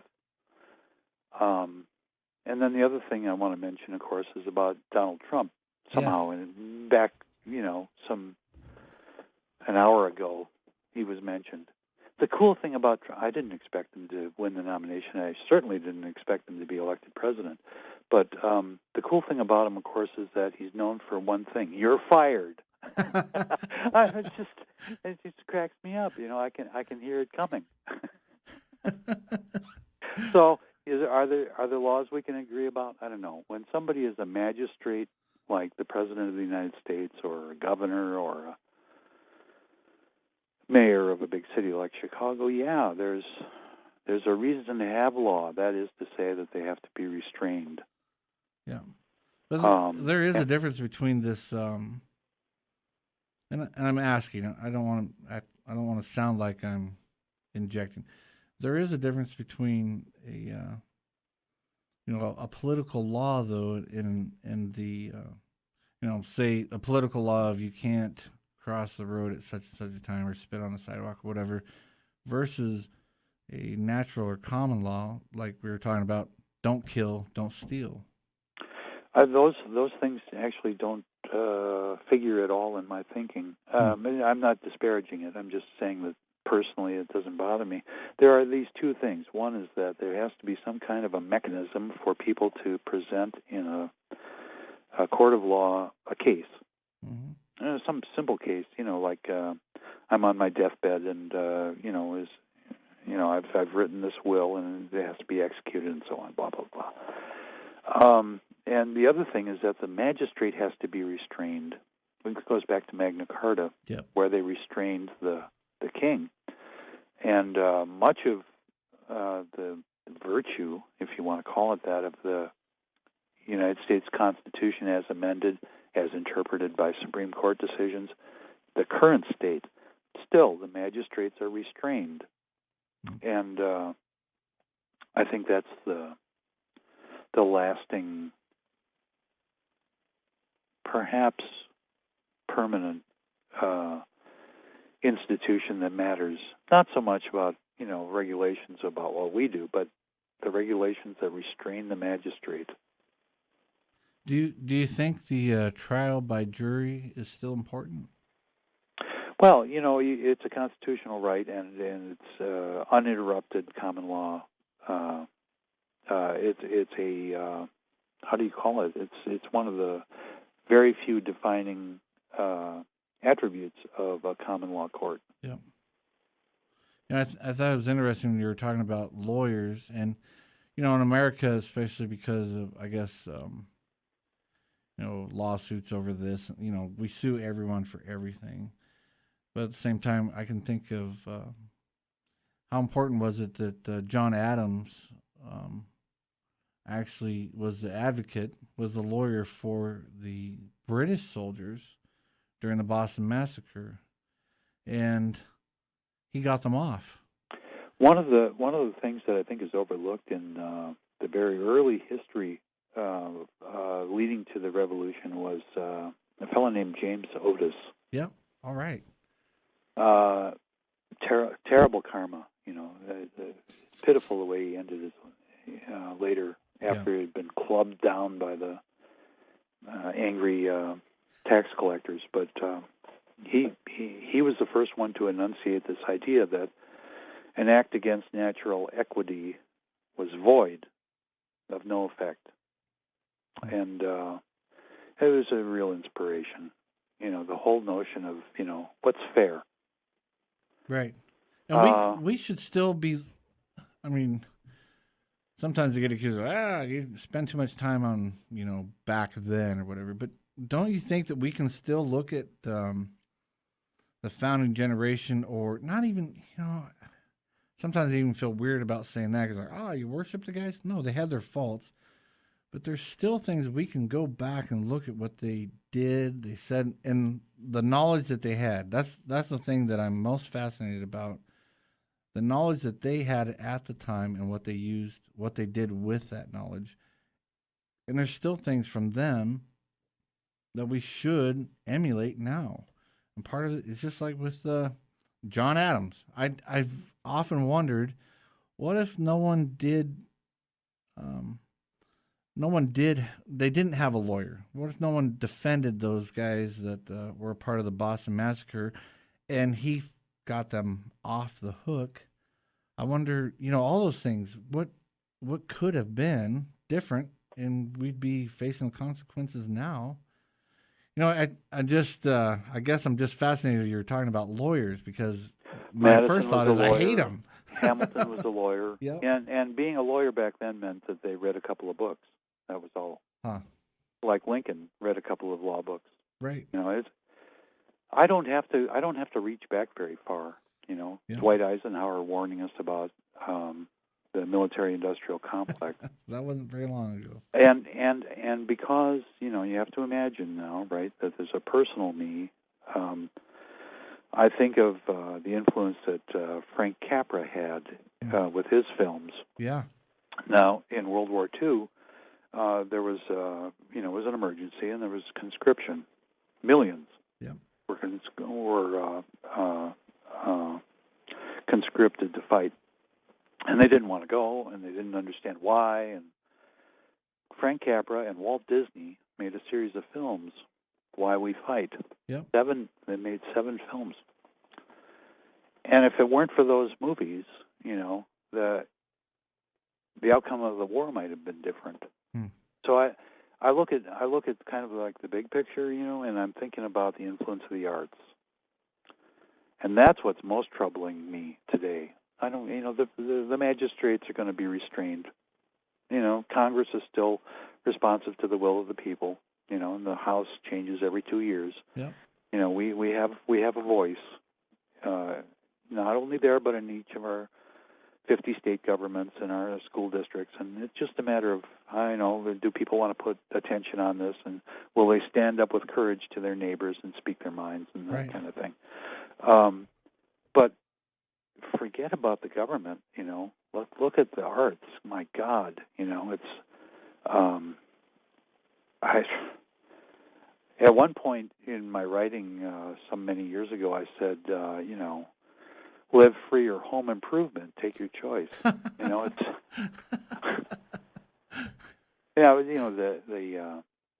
The ABC comedy series. Oh yeah, I used to watch it quite regularly when I was. There's nothing wrong with that, but it's it's just an old grudge. I worked at Disney for a year, and I've never been the same since. Well, do you have an opinion? Well, just for Disney's sake, I grew up watching the old Disney movies, and I'm a Star Wars freak. And I gave the classics to my daughter when she was 2 and 3. Sure. Yeah, there's some fascinating and it's fantastic workmanship there. Sure. And even now, when they bought out Lucasfilms, I was terrified that Star Wars would be destroyed even more than the second installment. They're doing a good job. There's nothing wrong with G-rated family product or PG or like that, but that's a very small part of the music industry has been ruined. We don't have television in our home, and we haven't had for decades because of what's broadcast. Yeah. Yeah. Well, where do you see so the Hollywood thing, the media elite, we have this new guy named Donald Trump. He's going to be our president. Right. And the whole new Golly. The whole new thing is the fake news, false news, and whatever. And I don't know if it's pretty cool. At a press conference, basically he said, "You're fired. You're not going to get a question."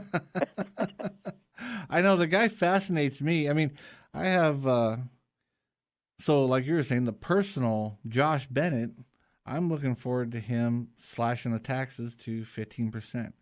I'm looking forward to hopefully the guy that he's nominated to be the head of the EPA, who has done nothing but try to destroy the EPA. I hope he gets in there and destroys the EPA that has literally makes my business life miserable, absolutely miserable. Yeah, and the guy that put in labor. I know, and OSHA.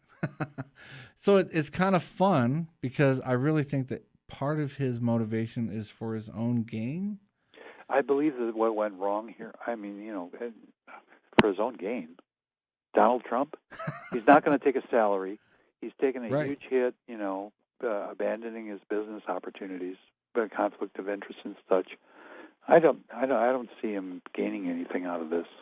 Well, I mean, I didn't mean that in a bad way. Yeah. I mean, as far as the companies he did own, I know he's got to step away from, but some of the things that he can get rid of as the president would be gainful for his companies. Citizen soldier again. It's a man who's taken up a duty that he feels important, and he's a grandpa. He's later in life, so. Sure. I hope more people are actuated to do such things in their communities. Let the elders stand up and say, "Hey, wait a minute, we gotta change this." Yeah. And that's fine, and I wish him well, and I'll be delighted and surprised with everybody else. But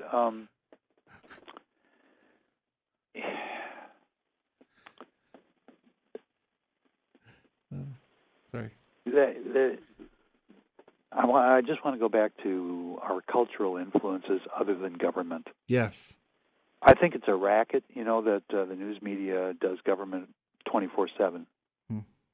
It serves them, gets eyeballs, gets people worked up, and their advertisers keep them in business. Right. But I want to look at the culture in a different way. And there are, this is not a surprise, there are 200,000 authors on Goodreads. It's kind of a social site where people come and read books and, talk about them and blah, blah, blah. But there are 200,000 authors, some of them classical authors, some of them new authors, some of them, like me, independent authors, all jostling for, putting up their hands and trying to get attention. Yeah. The book itself, the idea of a book is distant now from our culture. I hope people are still listening to the radio. I don't know. No, that's a really good point. I mean, everything is podcast now. I don't know. But I do know that there's a lot of attention devoted to stuff that makes no sense to me at all, like virtual war games, right? Multiplayer head chopping, and why did this have to be? And the answer is that there was kind of a cultural vacuum that opened up, and I don't want to even speculate why or how or who had a hand in it, but I the world that my daughter's going to inherit, I don't know. All I know for a fact is that there's not one movie that I want to go and see. Wow. That's not very fun to think about. And you're right. I think about constantly what my kids are going to inherit, which makes me. That's why I do the show. I mean, I'm pretty selfish about this show. The reason I want people to look at things differently and want to basically love their neighbor, because I have 8 kids. Yes. And I can look at. I was born in '73, but I can look back. I can see the way things have changed, and in my mind, getting worse. And I can't even imagine what my grandkids, what are they going to go through? I don't know. You look at, just for folks that are listening, this isn't exactly, cultural, but the French and Indian War, or the 7 Years' War, whatever people know it as, the British people are still paying for that war today. They've never paid off the debt that war that happened in the 1740s and 50s or whatever. Mm-hmm. They're still paying on that debt. And I can't even imagine. With perpetual bonds. Perpetual, yeah. Unbelievable. And what we're doing to our kids now. I mean, one of the quotes that my kids do at the beginning of the show, those are my kids that read those. Yes, I perceive that, yeah. They talk about, one of them was Jefferson, we're burdening our posterity with these future things. It's well, there's some horrible. good news about that. I mean, why not? We'll talk about it. The world economy is crying for what's called good collateral, and it's in short supply. The only good collateral is a treasury bond. Yeah, and it gets pledged and rehypothecated, and it goes from hand to hand to hand, and there's a lot of derivative agreements around it, and it's kind of like a house of cards. But the fact is that when people look around the world for what can I golly, I need something safe here. I need to back this with I want to do this project, but I need to have something to put down as collateral, and the only good collateral, believe it or not, is our debt. How funny is that? I know you're absolutely right. It's just wow. Doubled under Barack Obama. Yep. Unbelievable. And still in short supply in terms of global finance. Yep. And here in Alaska, we have a lot of folks here, and I'm kind of one of them, gold bugs, because we have even in our audience, we have several actual miners. I kept an unallocated account at the Perth Mint, and I used to live in Perth, Australia, and it's a wonderful place, and met the management and so on, and I love gold. Yeah. Would you mind, that reminds me, because I'm thinking, would you mind if we let folks call in to ask you questions? Of course. Oh, cool. All right. So, all right. This is great. Folks, if you want to call in to talk to Mr. Wolf Devoon, the number is 907-458-8255. 907-458-8255. You want to call in and ask him anything. Try to make it pertinent to our discussion. Don't talk about, the football game. I'll do that later. But while we're waiting for a call, I want to plug the book. No, I really want you to, please. Okay. Well, all of them. It's called The Portrait of Valor. Mm-hmm. It took me a year to get to a point where I wanted to write again. I went out to California. I drove out there and visited with friends in Northern California and down the coast and in L.A. And, people I hadn't seen in 20 and 30 years because I'm older now and I wanted to say goodbye anyway. And it was transformative because I was 3 weeks in a car by myself.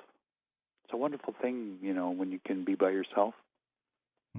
Yeah. I came back and I looked and I said, and then talking with friends and so on, I wrote memoirs. About a month of that. I just wanted to look back and also maybe publish posthumously. It's not something that I want to share right now. Sure. And then there was a little pause, and I had done both things. I had time by myself, and then I spent a month on this project to write memoirs, and it dawned on me, because we measure, when we're young, life is huge and it goes on forever. Middle age, we got to take care of business. Now I'm older.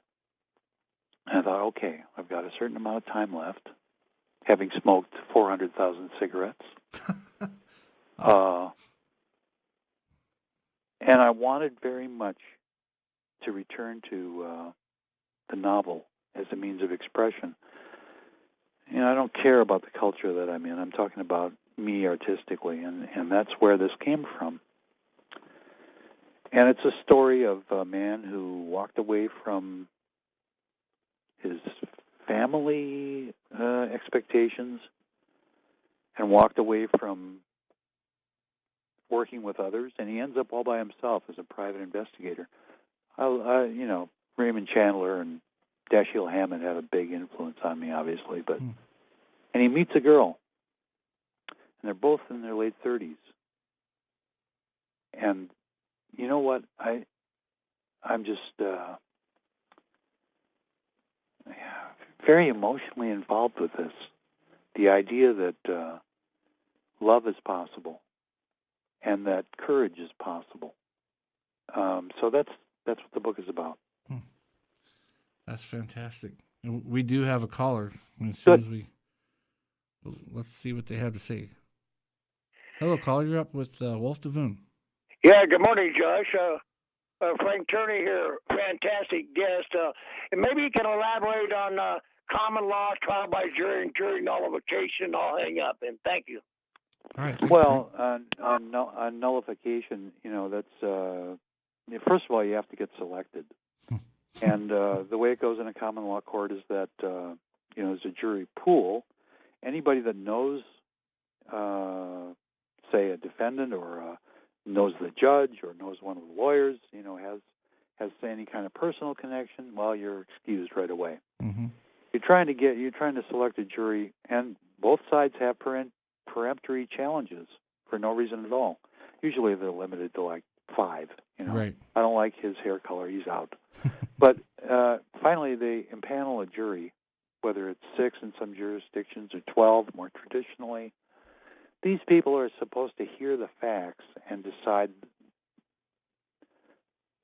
whether the facts favor one side or the other. Yeah. And in a civil trial, it's a preponderance of evidence. In a criminal trial, it's got to be a moral certainty. That's kind of a rubbery word, but it's a higher standard of proof. Sure.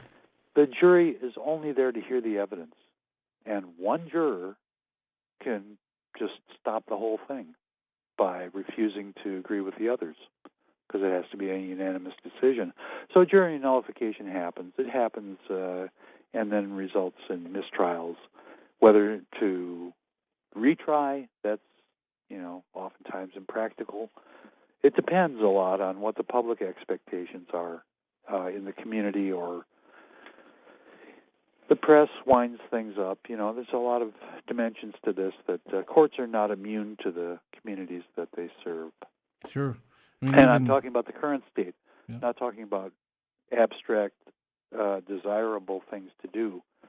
I would be very happy if, and I propose this, that courts of first instance, trial courts, that should all be anonymous, who the parties are, who the jurors are, because it's all, the first thing to do if you don't like the result is appeal. Right. I don't know. I don't have very, very good answers on what individual jurors should do. I've never had to serve on a jury. I've been a criminal defendant, and got sent to prison. But so I guess my view of the matter is kind of laissez-faire. Sure. There's a lot of people involved. It's really hundreds of thousands of people that are involved in all kinds of judicial proceedings, and you just have to do the best you can with what's right in front of you. If you're called as a prospective juror and you get selected for one reason or another, it's kind of a hardship. It interrupts your life, and you have to sit there and you have to do the best you can do, and God bless every one of them. Well, it's a tool that if you actually are selected and you understand individual rights, whatever it is, a tool that you can use to roadblock the state if you so feel that way, without any repercussions. I suppose, but most of our trials are not the state versus innocent party. Most of our trials are civil cases, and that's never fun. Over here, the plaintiff was run over by a car. How much fun can that be? Yeah. To sit there in the jury box and, well, I don't know. The institution of the common law court is, goes back, golly, I'm trying to think, 14th century, something like that. And it hasn't changed. Is it still the important? basic idea is a fair hearing. Is it still important to us in 2017 now? Sure. It is. When you think of it, it's the one place where the government and you are on an equal footing, and you each get to, equal an infant versus the United States of America, as parties in a common law court, and all criminal trials are, by the way. Yep.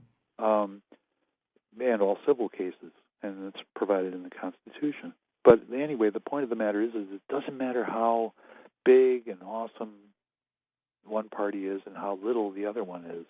They're equal in a common law court. Yeah. Are you a lawyer? Well, I had some law school. You did? Okay. I kind of figured that. I just thought I had to do things at Laissez-Faire City that amounted to legal representation. Now that all that's done with, right? Yeah. Okay. It blew up in 2002. The brains went to Dubai, and the tyrant kind of got abandoned. Well, that's good. And he died. And he died in prison. Oh. Not a very happy story. Wow. Interesting. And I addressed that in the book, The Constitution of Galt's Gulch, very briefly, to say that this was the same thing that happened to the American Patriots. It was not a happy ending for each of them. Yep.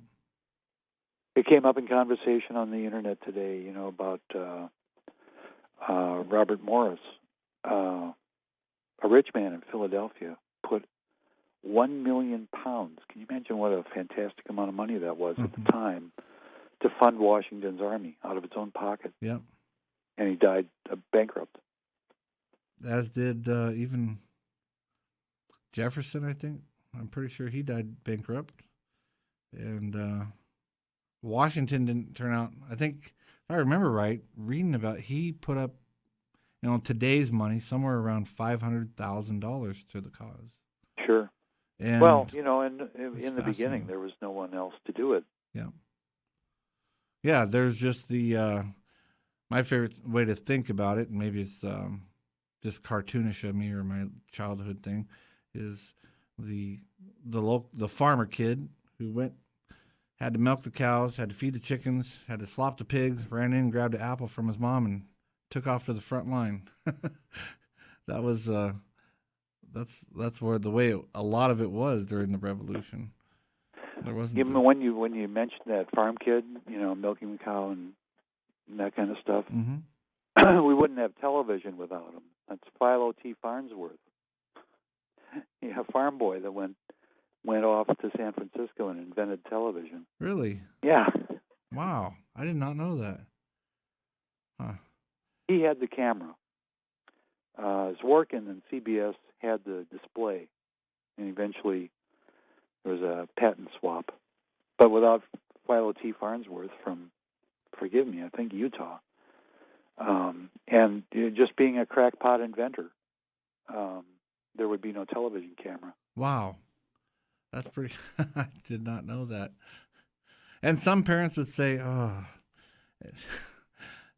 if only, but that's pretty fascinating. Well, it's funny, we talk about a voluntary society. We live in a voluntary society. Sure. Yep. In that sense, that each of us volunteers to spend our life somehow, right? Well, even when we go to the local food mart or whatever, I mean, we're practicing what we preach every day there. Everyone does. They go in, they see a price, they assume that they're getting a value for the price they're going to pay, and there's no thugs walking around. For the most part, thugs walking around saying, you're going to, no. There's a voluntary exchange. I will give you this much for this benefit back. Well, I don't know how it is in Fairbanks, but where I am, people here harvest deer. There's a lot of dairy farming, so and people grow vegetables. It's not all supermarket for us. Sure. We like to hunt moose and caribou here. My favorite's the moose. I love. I went nose to nose with a moose in Colorado one day. Golly, I'll never forget that. Really? Unarmed. Oh, yeah. Now, moose season is a pretty important factor in my family's life that we look for. I mean, that's on the calendar. We count it off day by day. Oh, it's almost moose season. Oh, boy. And, of course, the fish. I mean, that's one of the things that we... I'm on a radio interview. I'll call you back. One of the freedoms that we have here in Alaska that is still pretty sacred, I guess, is that we have an abundance of a natural resource called salmon. Sure. And we have hundreds of thousands of caribou and moose, and Alaskans participate in that. I mean, especially the fish. I mean, how fantastic is it that you can go down to an ocean or a local river and pull out a bunch of salmon that people in Seattle pay $35 a pound for. Or likewise, how awful it is for a kid growing up in the south side of Chicago and all he knows is death. Oh, wow. Of one kind or another. Yeah. And isn't that a result of the government there, though? Sure. I mean, over a long process. That's one of the few things that we can say that government did very badly was creating conditions in which wrongs multiply. They do very well at that. Well, there was a time when was in Costa Rica that I wrote, with kind of, very explicit kind of guidance, get out of the cities. Look along I-80, little towns all the way from Pennsylvania to Nebraska, get yourself into a little community. My favorite is Elko, Nevada. Been there. Let's talk about, I got to go to can you stay over? I can. Okay. Let's go to Fox. I want to talk about Elko. The suspect, identified as 41-year-old Markeith Lloyd, is still at large. A man who police say repeatedly fired a gun into the air near a church has been killed in Austin, Texas. Authorities say the suspect ignored repeated commands to drop the weapon. In the face of mounting criticism, Broadway star Jennifer Holliday is opting out of a performance at next week's presidential inaugural concert. In a letter to fans, Holliday explains her abrupt reversal and apologizes for what she calls her lapse of judgment. Holliday is best known for her Tony-winning role in the Broadway hit Dreamgirls. So far, there's been no comment from President-elect Donald Trump. Lots of headaches across parts of the Midwest as drivers slip and slide on ice-covered roads. This is a really intense storm across the central part of the country. Interstate 40, Interstate 70 will likely become impassable throughout much of the day today, tomorrow, and throughout much of the day on Monday as well. There's just kind of this pattern not allowing the storm to move, and that's why we see this becoming a multi-day event. Fox meteorologist Rick Reichmuth, about half an inch of ice could build up on roads, trees, and power lines in parts of Kansas and Missouri. 2 Missouri drivers have been killed as motorists are warned to stay off the roadways. In southern Utah, a rock slide has shut down about 2 miles of a scenic drive inside Zion National Park. Officials say no one was hurt last night, but both lanes of the roadway are now covered with about 200 tons of massive boulders and debris. It's unclear when that road will reopen. You're listening to Fox News Radio, fair and balanced.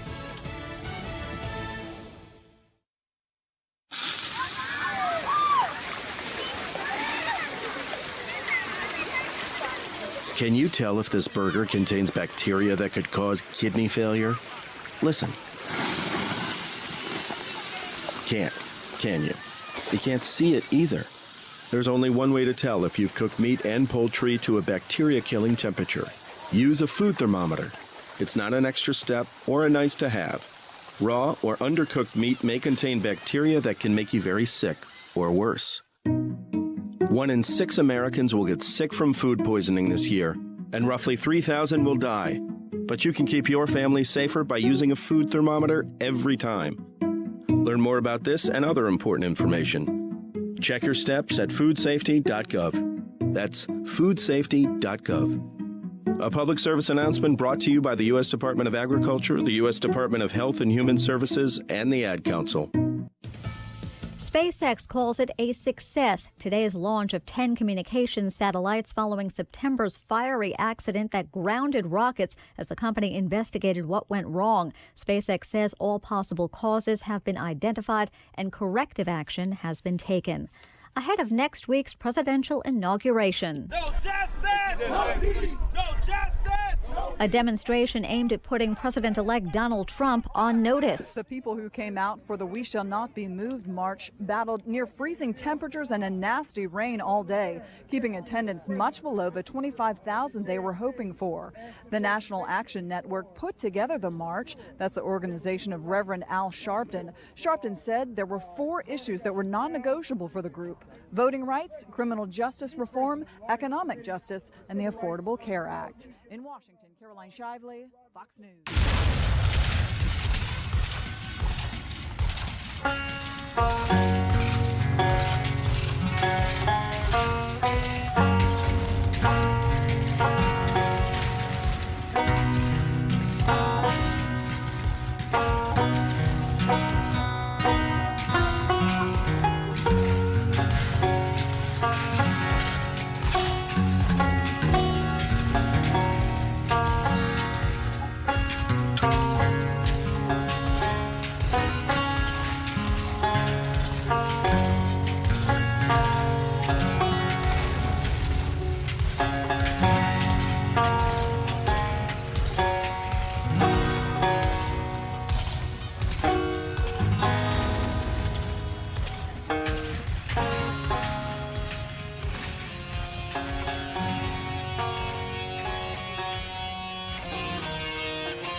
All right, welcome back to Patriot Cement. My name is Joshua Bennett. You're listening to 660 KFAR, Fairbanks, Alaska, and you Fairbanksans out there, if you look out your window, see we're in the middle of a blizzard. And how fantastic is that? I mean, I was expecting it to be 20-some below zero, but it's 10 above, and it is snowing like the dickens. Beautiful. I love snow. I should be playing Christmas songs still instead of this. That's all right. On the phone today, we have a very special guest. And folks, I'm going to open up the phone lines, 907-458-8255. So if you want to talk to him, you need to call instead of emailing me and texting me after the show saying, why didn't you ask him this? This is your opportunity to ask him yourself. Our special guest is Mr. Wolf Devoon. Thank you very much again for spending. I mean, I appreciate people's time. That's the one thing that is it's very valuable to me, and I know it's valuable, should be valuable to any human. And so I'm very grateful for you to give us your time. I reciprocate that idea.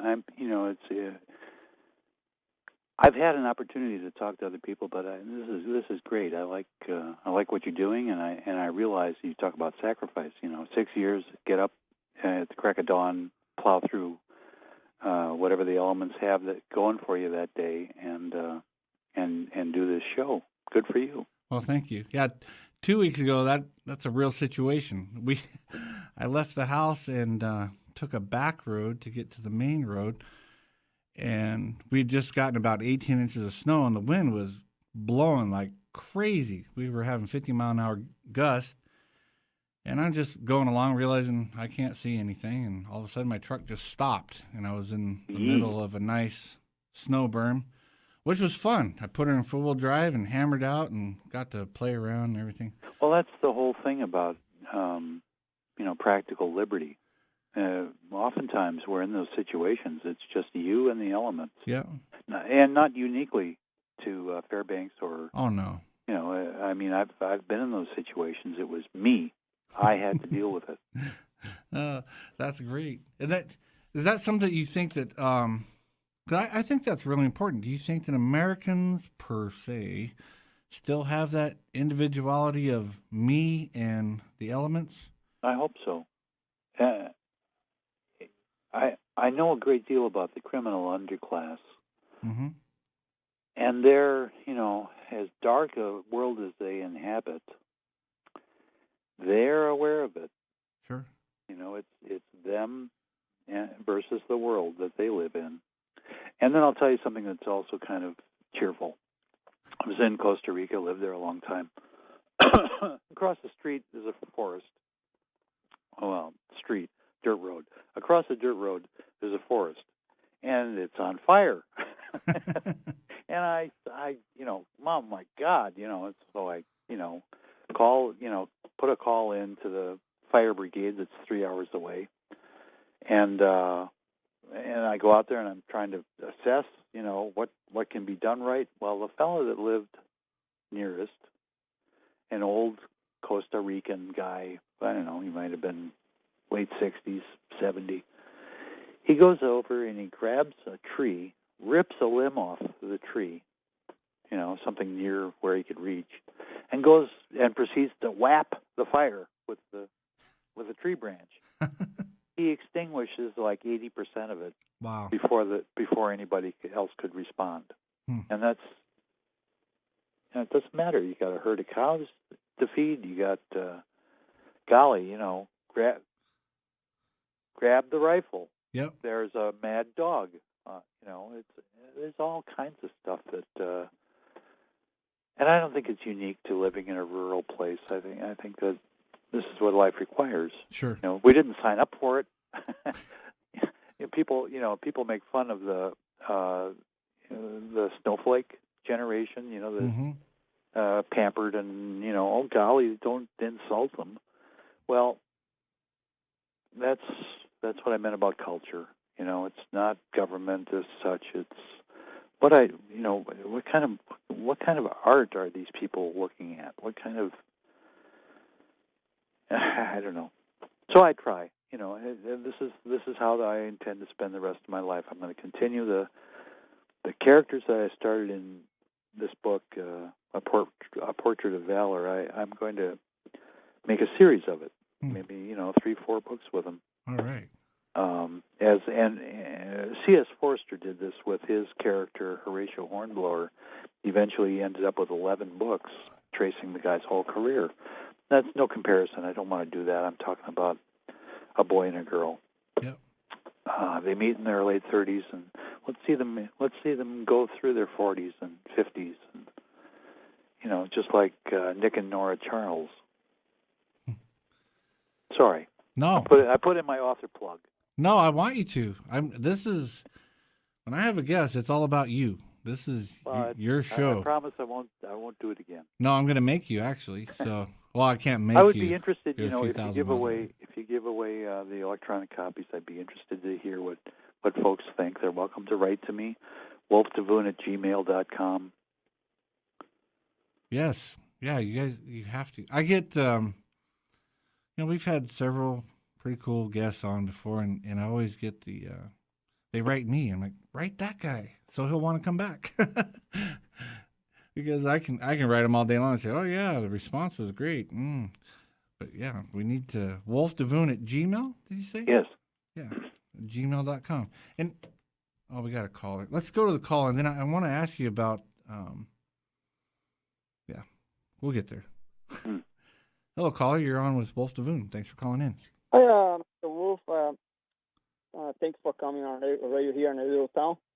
I would like to ask you, you said that you are all free, effectively, and partially I agree with that, but I was traveling outside our state here, and those big freeways down there, everybody's going really 85 miles per hour, 80 miles per hour, and the traffic was flowing like naturally and safe, and suddenly you see all those cars go in front of you and it's slowing down, and you realize you have to slam your brake, and everybody slow down. And when you see what's going on, was the police car stop on the side of the road and limits the whole flow of traffic. So I think that's kind of like a metaphor for how life is. We're all free, and everything is going good, and the government put a wrench on it, and bothers is this flow, the street flow. Do you think that is still you are really free when you have a situation like that? And I'm going to listen on the radio. Thank you. Well, the first thing that occurs to me is what happens in heavy traffic. I lived in Houston, Texas for a long time, on and off. A year and go away, come back for another couple of years, and so on. City of 4 million, and probably the best freeway system on the planet. And the thing that is stunning, this goes back to the idea of de facto anarchy. Here you have millions of cars that somehow voluntarily cooperate not to hit each other. And when you think about it, we voluntarily get along every day, round the clock, without supervision, really. Yep. And on our little rural highways here, they're narrow, 10-foot lanes. It's two-lane blacktop. I'm going along at 60, and somebody else is coming the way around the blind corner at 60, and we manage to do this without hitting each other. And it's everywhere like this, voluntary cooperation, something simple like driving a car. About the police, my last experience on our little rural highway here was I had to stop because there was a state forestry crew chopping up the trees that had intruded into the path of the road. I think it was a year ago they were repaving. It was an enormous mess. I had to, sit there and wait, my turn till the flagmen turned from stop to slow. Yeah, annoying as heck. And obviously, it makes a difference if you're in a hurry, like mom's going to deliver a baby, or I just cut my arm off, I have to get to the hospital. Well, this is life on life's terms. About aggressive policing, I don't think anybody's got any money for aggressive policing. Certainly not in the big cities. I don't know how it is in Alaska, but they've given up on Chicago. They've given up on Detroit. Yep. They've given up on Los Angeles, St. Louis. Cops are afraid to get out of their cars. Well, and isn't that one of the reasons why the Soviet Union collapsed? When they couldn't pay their soldiers, they just said, "Yeah, we're done." I'm not a good scholar of that, although I had a good laugh. The IMF gave Boris Yeltsin $3.5 billion to shore up the ruble, and it was gone the next day. Right. which is how George Soros got his money, betting that the exchange rate mechanism with Britain would fail, which it did. Yep. Do you see the? Have you followed anything with? So, Trump. What do you think with foreign policy? Do you see something better? Because I right now hate our foreign policy. I don't know. Obviously, all of our aircraft carriers are in port, so I don't see much of a foreign policy with teeth. Sending a division to Poland, I think, was kind of, I don't know, silly. There's no point in it. There's nothing to be gained from it. They could be squashed like a bug. I don't even think the Poles want them. I don't know. Maybe they do. It's what can possibly happen in the South China Sea? I don't know. Nothing, I don't think, and there's not going to be any kind of nuclear standoff. I certainly wouldn't hope we'd fight over some sand in the middle of an ocean that they just built. Well, no, it's not that so much. It's nobody has the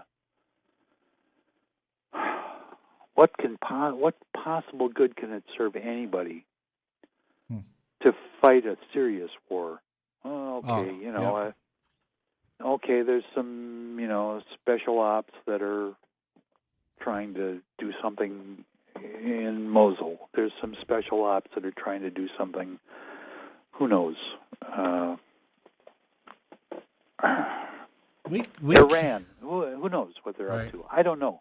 But the fact is that we're talking about, tiny little snowflake kind of things. Right. That, you can't even do it in the broad light of day because it would get laughed at, from the other world powers. Yes, it's possible to crank things up and make it worse. I don't see any will anywhere for anybody to do that. I hope not. I mean, I take a little bit of notice because even though Sarah Palin wasn't quite right when she said I can see Russia from my porch or whatever she said, they really are our neighbor. Sure. You know what's really funny, Josh? I have never voted in my life, except that in 2008, my wife and I registered to vote, and we voted for Palin. Really? Yeah. Huh. It was a normal person, for one. It was a normal person. I hadn't voted till, I think it was 7 or 8 years ago now. I ran for borough assembly, and my brother did also, and I was selfish enough to vote for myself and him. And then in 2012, I did. I went on a rampage on the Ron Paul push and became a delegate and voted for him for the nomination, which was really enjoyable. That's actually how I knew about the Roberts Rules, because I got involved with that little fiasco. Turned out to be a fiasco.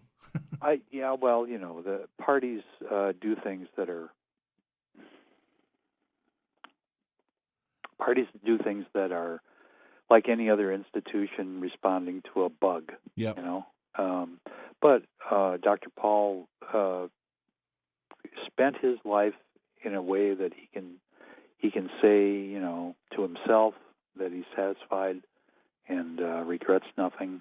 If we can all end our lives that way, that's what life is for. No kidding. That's a really good point. He certainly can. And he certainly can. He's actually, I've been lucky enough to even have him as a guest a couple times now. Cool. On the show. And yeah, he's quite the superstar. In my book, he's a superstar with well, sure. Along the lines of, like I said, Jefferson earlier. And you know what you just said about the parties, that, you know, look all the way back with Washington. President Washington warned us about having political parties. Yeah. And we just put that down the crapper. Well, I don't know. It's not to be wondered at. It's a huge enterprise to even just to get somebody into Congress for 2 years. Yeah. It's an enormous enterprise. And it makes sense that there's a natural constituency, you know, a partisan outlook.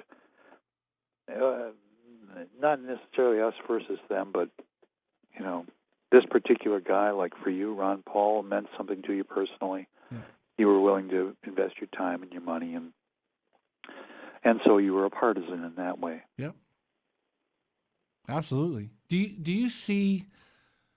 So this last year or so, we've got the Brexit happened, and there's a lot of dissatisfaction with the European Union. Here in America, we had Donald Trump get elected, which I looked at, and a lot of people that I read or admire, whatever, which you're one of them. I got on your real name blog there and read a bunch of stuff and commented.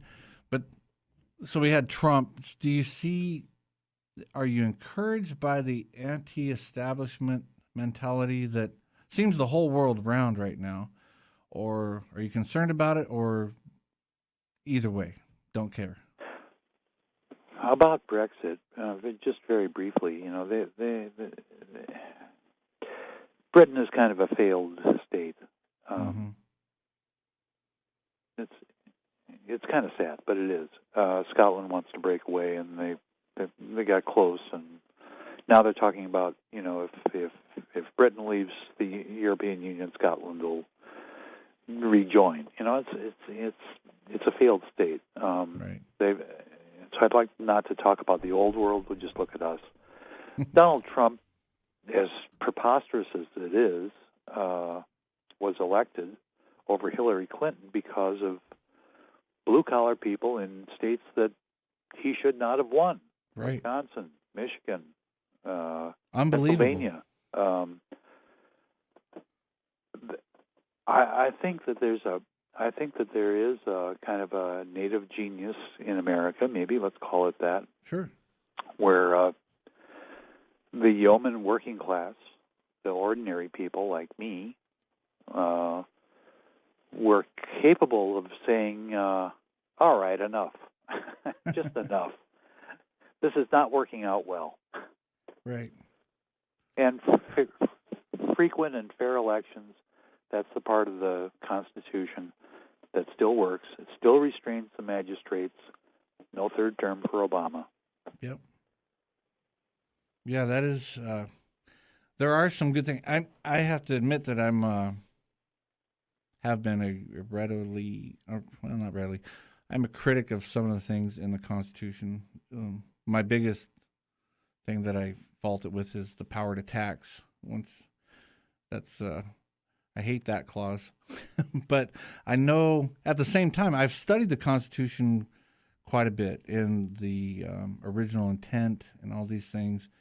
And I do see a lot of good things from it. And I think that folks that love freedom and liberty or whatever, we can and should use the Constitution against our adversaries or against when the government tries to go outside the bounds of it.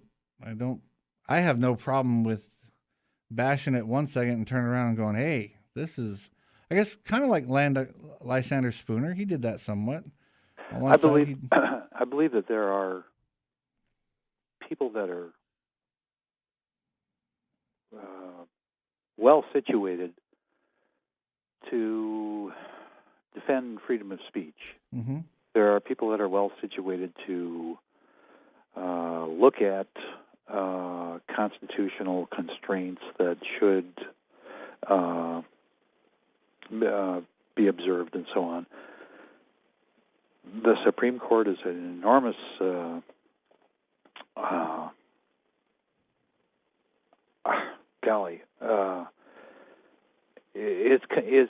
it's an enormous source of contention, and it always has been. And now with a new appointment, it's There's a lot of people are looking at the court, and a lot of people are always mindful of their decisions. All the law schools have law journals, and every eye, in that profession, looks at the circuit courts and the progress of cases and the Supreme Court. And to be aware of the Constitution, to be involved in the political process, these are all good things. But I think, if I understand it correctly, the right thing to do is to keep your eye on the ball for your family and for your community and, for most of us. Yeah. No, my opinion. That's a good point. We've talked about that a lot also. Washington, D.C. is like 4,500 miles away. I'm closer to Russia. I'm closer to quite a few other nations than the capital of this one. And I think you're right. Our focus should be somewhat internal and local. I mean, it really is important. I know Josh, there are federal agencies and people and companies in Alaska that have certain kinds of standing in the law. Mm-hmm. They're people, no matter what their office happens to be, they're still people. And part of our open government tradition is that you can talk to those people, whether it's the school board or it's something to do with wildlife or state government. These are people. We're actually quite blessed, let's use that word, with our tradition of citizen government. So these are people, even if they happen to be there representing the Department of Interior or Coast Guard or whatever it is, and they're responsive as people, and they don't see themselves. Most people in government do not see themselves as different from the people they serve. I'm talking about my county sheriff or my the tax assessor or the people that I interact with. I've been to visit the tax assessor. I've been to see the county clerk. I've met the sheriff. But they're not much different than, for instance, the factory foreman or the doctor, or there's kind of a tradition that we're just darn lucky, that it's a permanent sort of Americanism that other people don't have. Do you see it still? Can it survive? Do you see it maybe a turn of the tide back to a little bit more of what I would assume you and I would both wish for? Well, I don't know, to be honest with you. Darn it, I'm trying to remember who said it, and I can't remember. There's a fellow that influenced my life that said he had one or two good ideas, and that's how I feel about myself now. I had one or two good ideas, and those are pretty well, it's got to the point where I don't want to repeat myself anymore. Sure. But for anybody that aspires to contribute somehow to the culture or the nation or the progress of history, one or two good ideas is plenty. So I don't know what's next. I'm sorry. I don't know. You know what? I know.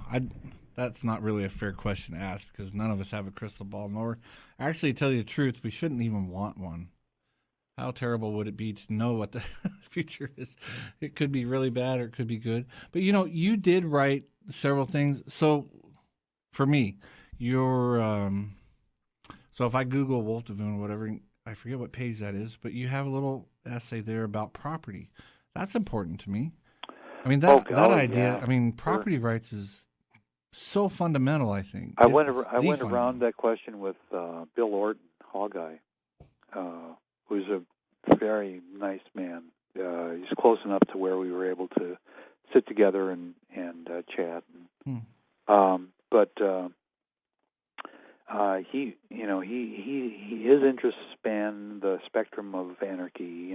From capitalists through the Georgists and the left libertarians and all that, and he's kind of indifferent. He's more of a scholar than a advocate of one thing or another. And his questions were excellent because he wanted to know, well, if you've got a capitalist society here on this side of the river and a socialist society on that side of the river and blah, blah, blah. And, it's, oh, golly, finally what came out of it, the upshot, I was kind of pushed into it, is that your claim to property exists with the permission of your neighbors. And that I see property as an office of responsibility. If you've got a lot of property, you have a lot of responsibility to make sure that your neighbors are employed and are not in dire want, because if it doesn't go that way, you're not going to get to keep that property. Right. So that may be, stupidly pragmatic. I don't know, but I think there's a principle involved that, yeah, okay, you have property. Maybe you inherited it. Maybe you earned it. Doesn't matter. It constitutes an office of responsibility to be a fair player, to be concerned about the welfare of others. On that general idea that Heinlein mentioned, women and children first. That includes a lot of women and children, not just your own. That might be a good example of that. Would have been the French Revolution. I don't know. All I know about that is that a lot of people turned away from the notion of liberty because of the French Revolution, and I'm not a student of it, except that I know that Thomas Paine was there. Yep. No, I just meant because there were, and that was his greatest achievement of all. And his one or two good ideas when he wrote in France, in forgive me the title, The Rights of Man. Right. That a government cannot create its own constitution. That a constitution is an act of the people constituting a government. He was the first guy that got that right. So, whether it turned out well in France, I don't know. Do you think that this is just way off the subject? Do you think that the United States Congress ran the Constitution through knowing that Jefferson was gone on purpose? No. I've always wondered if it would have been different. And it didn't happen like that. It wasn't an act of Congress. No. Although the Bill of Rights was. No, it took quite a while. In 1775, Hamilton and Madison begged people to come to Annapolis and discuss what was wrong with the Articles of Confederation. And what was wrong was really wrong. States didn't know where their boundaries started and stopped. One state was taxing another as a foreign import-export trade. Right.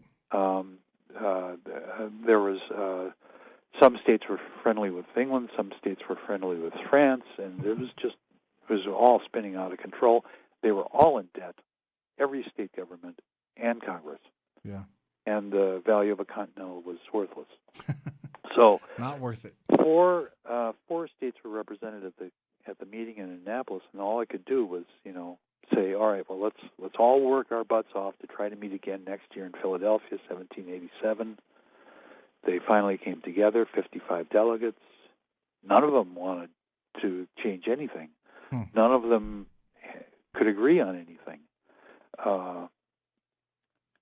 After 2 months, they had a compromise that seemed sort of to accommodate most people, but nobody wanted to sign it until Franklin said, look, it's this or our goose is cooked. We're done. We're all going to fall. And so, reluctantly, okay, it's signed, and then proceeds from there a very contentious national debate.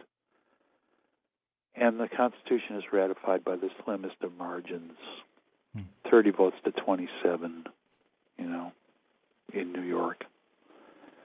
So, would have been quite fascinating to be a guy, even not involved, but just to hear the debates. I know I watched it was on PBS, and it was a little small blurb about Patrick Henry. And, it was eventually went to his speech or whatever, but everything before that and it was the Virginians, of course, and their debate that they had about all this stuff, and fascinating. They did such a good job, even PBS. I was just...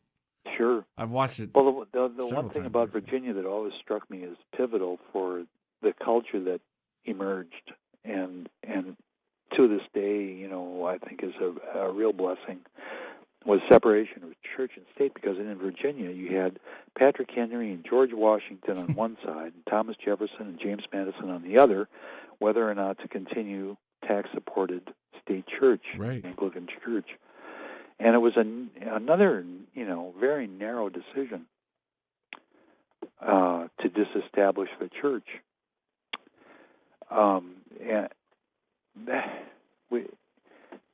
So many things are that close, like Donald Trump squeaking in unexpectedly. Yeah, absolutely. Well, we've got some phone lines are lighting up because they know that our time is limited here, so let's grab to him. Hello, caller. You're on with Mr. Wolf Devoon. Thanks for calling in. Hey, Josh. It's Justin. Hey. I was wondering if Devoon could, or Mr. Devoon could comment on something that I've kind of picked up. So I'm reading the Gulag Archipelago the last month or so, and the communists, when they would arrest somebody, it wasn't more or less for any individual crime, but it was the bourgeoisie, because you were guilty of X crime because you were a member of the bourgeoisie class. So by definition, you were guilty. And I see a lot of that, not in economic terms, but in terms of identity terms, happening in the United States now, where you have white males, more or less, the bourgeoisie class, and the proletariat class as every minority identity, whatever that individual chooses, that victim identity to be. And I guess my question is how do you engage these people when they're so arrogant and so convinced of their righteousness, to not view individuals in terms of these classes and not judge them of their guilt because they are a member of an arbitrary class? And I'll take my answer off the air. The really sad thing about it is that it's become institutionalized in our educational systems, especially higher ed. And the only way that we can attack this, I mean, I'm in the fiction that I write, I laugh at them. But in practical life, there just has to be effort made to win back some of our higher ed institutions. I don't know what the situation is in Alaska, but be aware of what goes on. It's reported oftentimes, and that's an opportunity to, you have to kind of make it up on your own and get like-minded people involved and stand up to it. It's not something that I have to face where I live right now. I'm not going out looking for a fight in a different state, or, I'm not going to try to do this at Harvard or Stanford or anything. This is not how I'm going to spend my time. But if you've got children that are in a school and this stuff is being pushed at them, yeah, I had to do it many times when my kid was in third grade, fourth grade, fifth grade. I was there in the principal's office. What in hell are you people teaching? I'm sorry. It's just you have to kind of have a what's it called, an oar in the water. You have to have something Sure. where there's a personal connection that has to be dealt with. Otherwise, I don't know. It depends on what I spoke about before with the sense of what's morally right and wrong. Make something your number one thing that you have to look after. Your 51%. Keep your eye on the ball. Make sure that one's right. And then if it's second, third, fourth priority, it's going to get a little smaller and smaller share of your time. For me, the thing that I'm doing right now is that my wife and daughter are doing fine, and they've got a house they like, and all's well. The thing for me now is to use my remaining years and try to do some fiction that puts across the idea that what we do privately matters. And oftentimes the government is way behind us, way, way behind us. So it usually does play catch up. Yeah, of course, and like I say, it's institutionalized in higher ed, and that's got to be addressed. If you look around and see what men do, we're men for a reason, so. Yep. Boy, thank you. That's a good point. And also, Justin, to your question there, I'll just throw this in, my opinion. We had, I think it was about 4 or 5 years ago, whenever the Occupy Wall Street movement was going, and our local University of Fairbanks had their own chapter, and they were protesting at our, the Veterans Park. And mind you, this is the middle of winter, 40-some below zero. They set up camp, and they stayed there protesting day and night. And most of the conservatives in the area, of course, want them all locked up, thrown in jail. And we took a different approach. For one, we encouraged them, standing up for, whether right or wrong. I always take the Jefferson's view of we need a little bit of protest, even if it's wrong sometimes. We know it is, but at least they're doing it. And we had them on the show 2 or 3 times, the leaders of the group. And David Giesel, who used to be a co-host with me in the beginning, gave the leader of that a copy of The Law by Frederick Bastiat.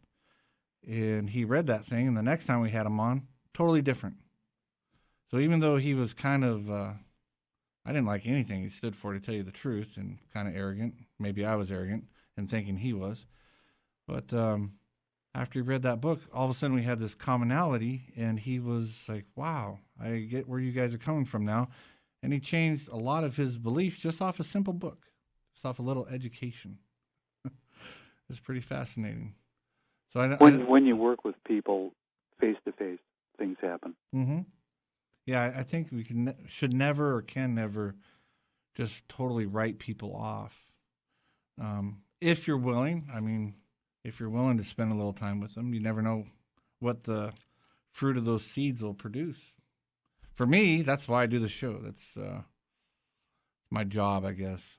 It's my Albert J. Nock Isaiah's job. Mine's the radio show. But anyways, we got another caller here, so let's grab them. Hello, caller. You're on with Mr. Wolf Devoon. Morning, Josh. This is Charles. Hi, Charles. Thanks for calling in. Charles, the poet. Once again, I have a poetic reference. Robinson Jeffers, if you're from California area, everybody probably knows Robinson Jeffers from. But anyway, Wise Men in Their Bad Hours is the name of the poem. Mm-hmm. And wise men have envied the little people, making merry like grasshoppers. One line in it. And it seems to be a theme of the show, exactly, of the whole poem here. Just thought that instead of reading the poem, I just thought I'd bring that up. And thanks for mentioning James Otis. The guy died of by lightning. So make it short today. I'll let you go, Josh. Thanks. All right. Thanks, Charles. Appreciate it. Thanks. Yeah, Charles is great. He's Charles the poet, but he's very well versed in history. I'm envious. So we always have love when he calls in. That's one of the things I've never attempted is poetry. Really? Well, he blasts them out probably every other week. He's been a stalwart for the show for 6 years now, at least. It's quite fascinating. Very much so. Well, we're down about 14 minutes here, and I always want the guests to get out whatever is on your mind. I mean, if you got something heavy on your heart, so to say, it doesn't have to be a heavy thing or something that you're wanting to. Like I said, I've told you before when we were emailing each other, you are someone that several friends of mine and myself years back looked to and said, wow, this guy, wow. I wonder well, first of all, like I mentioned, one or two ideas that probably mattered. Mm-hmm. That's how I view what I've achieved. And I'm going to spend the rest of my life, with these characters, the fictional characters that I like. So that's me in a nutshell. But I'm curious, about where the next one comes from, and I think it's unpredictable. That's it can be anywhere in the world. It doesn't have to be an American that grew up on Wonder Bread and Schwinn bicycles. In fact, that's quite unlikely. And then, maybe I will mention another book. 20-some years ago, I wrote my first novel that got kind of noticed, called Mars Shall Thunder, and it was a story about a colony on Mars in the 23rd century and blah, blah, blah. I revisited that about a year ago and adapted it for a long-form audiobook script. Oh, really? And which is available, like most of my stuff, on Amazon. It's not something to buy. I only mention it because 20 years after the novel had been written, I was able to revisit it and slim it down, get it right down to the meat of what it was. Fewer characters, fewer subplots, more direct, sharper. Well, anyway, the point of the matter is, what was at stake in that book, and I think it might be an idea that's worth keeping, is it doesn't matter how big the state is, and on Mars, the state in the 23rd century was, massively intrusive and knew everything about everyone. And yet two people are able to sort of poke their finger in the right fixtures, escape enough surveillance so that they can turn the tables and prevail. They wreck a lot of stuff. That's part of the story, but that's what happened in the American Revolutionary War. They wrecked a lot of stuff. Now, does that have to happen? I don't see why. And I don't see that it's appropriate for us to think that way. Sure. If there's going to be a new frontier to fight over, swell. If it's Mars, maybe. We won't do it. Somebody might. If it's seasteading, golly, who knows? If it's a little country that decides that they want to go their own way, I don't know. It's a lot of stuff is possible. I don't know where it's coming from next, but I do know that history is dotted with the unexpected, and that's what's next. Something unexpected. Well, I know that it takes folks like yourself to write these things and to get myself and several folks that I know excited about them. I mean, we need folks like you that are thinking outside the box. I mean, and so do you have a general theme in all of your fiction books? Is there something that you wish or desire to be a general theme in these things? Well, it just turned out that way. I've Or always just did, huh? I've always written about cops. I've always written about lawyers. Those are the things that concern me the most. Yeah. And usually the cops have no regard at all for what they're told to do, and the lawyers are usually fighting the government. So in the current work, it's a fellow who walked away from a military career. He walked away from a career as a cop. He's on his own. So right away, we're talking about an anarchist, aren't we? Yep. And the girl he meets is just as wild. Right. Awesome. And then, there's one other thing that I guess I should admit. Everything that I've always written, there's always been intimate graphic sex scenes. Oh. I don't say that as a point of pride, but, if you look at the world and what the world really is, it comes down to that, doesn't it? Interesting. I didn't know that. The new book is A Portrait of Valor. I had complaints from people in England. They said, this isn't necessary. We don't like sex. and it's nothing to be proud of. It's nothing to, that I want anybody else to read. I don't care, but that's the truth of life. For these people, in this story, and in a lot of the other stories that I've attacked, other characters, they're people in their 30s, and that's part of life. Yep. So I think you told me that you can find everything. Was it Lulu? Lulu has some, and Lulu has the new book at the best price. It's $7, I think. Oh wow! But it's easily you can just. Well, and then some of the other materials on Amazon, and some of it's on Kindle for 99 cents. Oh, even on Kindle. Oh, that's fantastic. But I mean, I always tell people, just Google your name, Wolf Devoon, Devoon.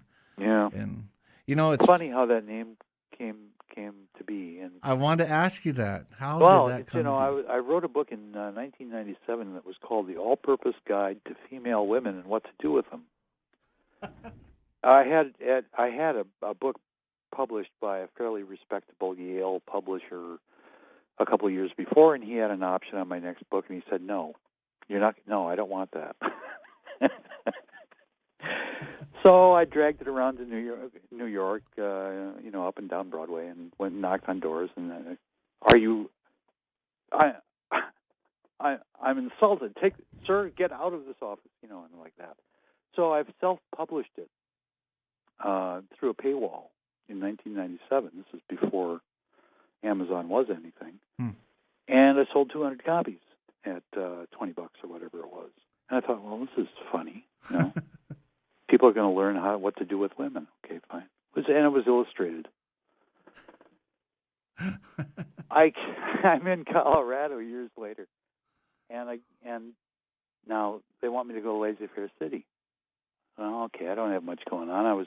I spent 3 months at the University of Colorado as a research assistant. It was just a kind of a gimme kind of a job.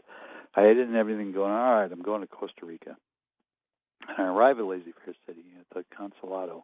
They had taken over the Nicaraguan embassy, kicked the Nicaraguans out. And the Nicaraguan consulate moved to a strip mall in downtown. Wow.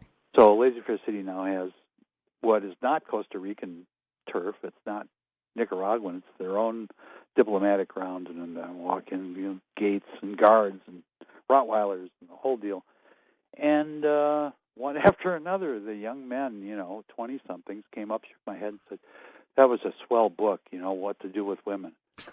One after. So that's how I got to Laissez-Faire City. It wasn't on the merit of my ideas. It was because the boys bought the damn book.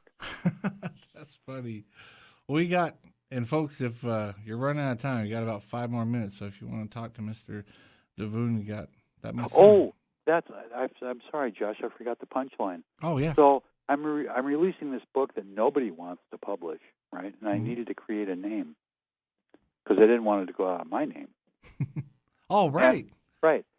Well, 2 years previous, me and my then second wife pushed 2 couches together and made what I called a crib Devoon.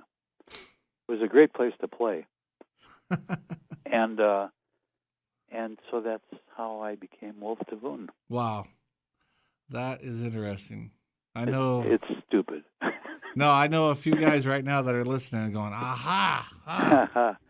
So it's always, that's one of the things that I've done right in life, sort of, I married often and loved many times. That's pretty fascinating because, in your mind, until you know that, you try to think of, how did he come up with this? Yeah. And, yep, didn't even come close. Hello, caller, you're on with Mr. Devoon. Go ahead. Hi, this is Randy. I've never been to Costa Rica or Central America. I've heard some good things about it. I know we get a lot of pineapples up here from Costa Rica. What I was wondering is, you mentioned how the older generation, who are kind of like peaceful kind of people or something, are dying off, and young toughs or something are taking over or whatever. I just wonder, what does the future hold for Costa Rica? Is there a contingent within Costa Rica, a bunch of people that want to set things right, get things right? What's in the future for Costa Rica? I haven't been there for a while, but I would say it's a good bet that it's still peaceful, primarily. It's 5 different countries, with a population of 3 million. So there's, microclimates are dramatic. There's the cloud forest in the mountains, and there's the beaches on the Pacific side, and there's the jungle practically on the Caribbean, and down south near Panama. It's fabulous, with 150-foot canopy of trees. So for all that Costa Rica is, it's a democracy. The people are easy to get along with, and the law is kind of vague. Okay, thank you. Sure. All right, thanks for the call, Randy. That's Josh, I've enjoyed this enormously. Sir, I am very grateful that you came on, and I have enjoyed it too, and hopefully everyone else has. And, who knows? I would really love to stay in touch with you, and maybe we can do it again and break some new ground into something else. Folks are welcome to write me at wolfdevoon@gmail.com, and I'm going to say goodbye now because I've got stuff that I got to take care of. No, I appreciate you being this long with us because we got to get ready to jump off too. Thank you, sir, and take care of yourself. Bye. Bye. All right, folks, that was Mr. Wolf Devoon. That was pretty fascinating. It's so funny because here's how this came about. David Giesel, who used to be one of the original co-hosts with me here on Patriot Lament, wrote an article on our blog, patriotslament.blogspot.com, and quoted Wolf, and this was back in 2011. And 2 weeks ago, he wrote an email to the blog, the email that we have on there, and said, hey, I really appreciate you quoting me, yada, yada. I was like, what? I wrote David and said, this guy's real. He's still alive. And David freaked out. I was like, are you kidding me? So I wrote a few other people, and I wrote him back. Anyways, but right off the bat, he gave me permission to send out 12 digital copies of his new book. And, of course, just email me and I'll send it to you. But like he said, he does have objectives in all of them. And one of the things with this one, I think, is the hero of the book or whatever is his nonconformity, or how he separates himself. And, of course, he has the books, The Constitution of Galt's Gulch, which I have actually not read. I know blurbs of it. And then the other one, I'm running out of time because I'm looking at the clock, so I'm not thinking. Anyways, folks, got some heavy snow outside, so be safe. Thanks for all the folks that called in. You have a great week, and we'll be back next week with, I don't think I have any guests in line right now, but we'll figure something out, as always. Take care. You're listening to Patriot Cement on 660 KFAR. Bye.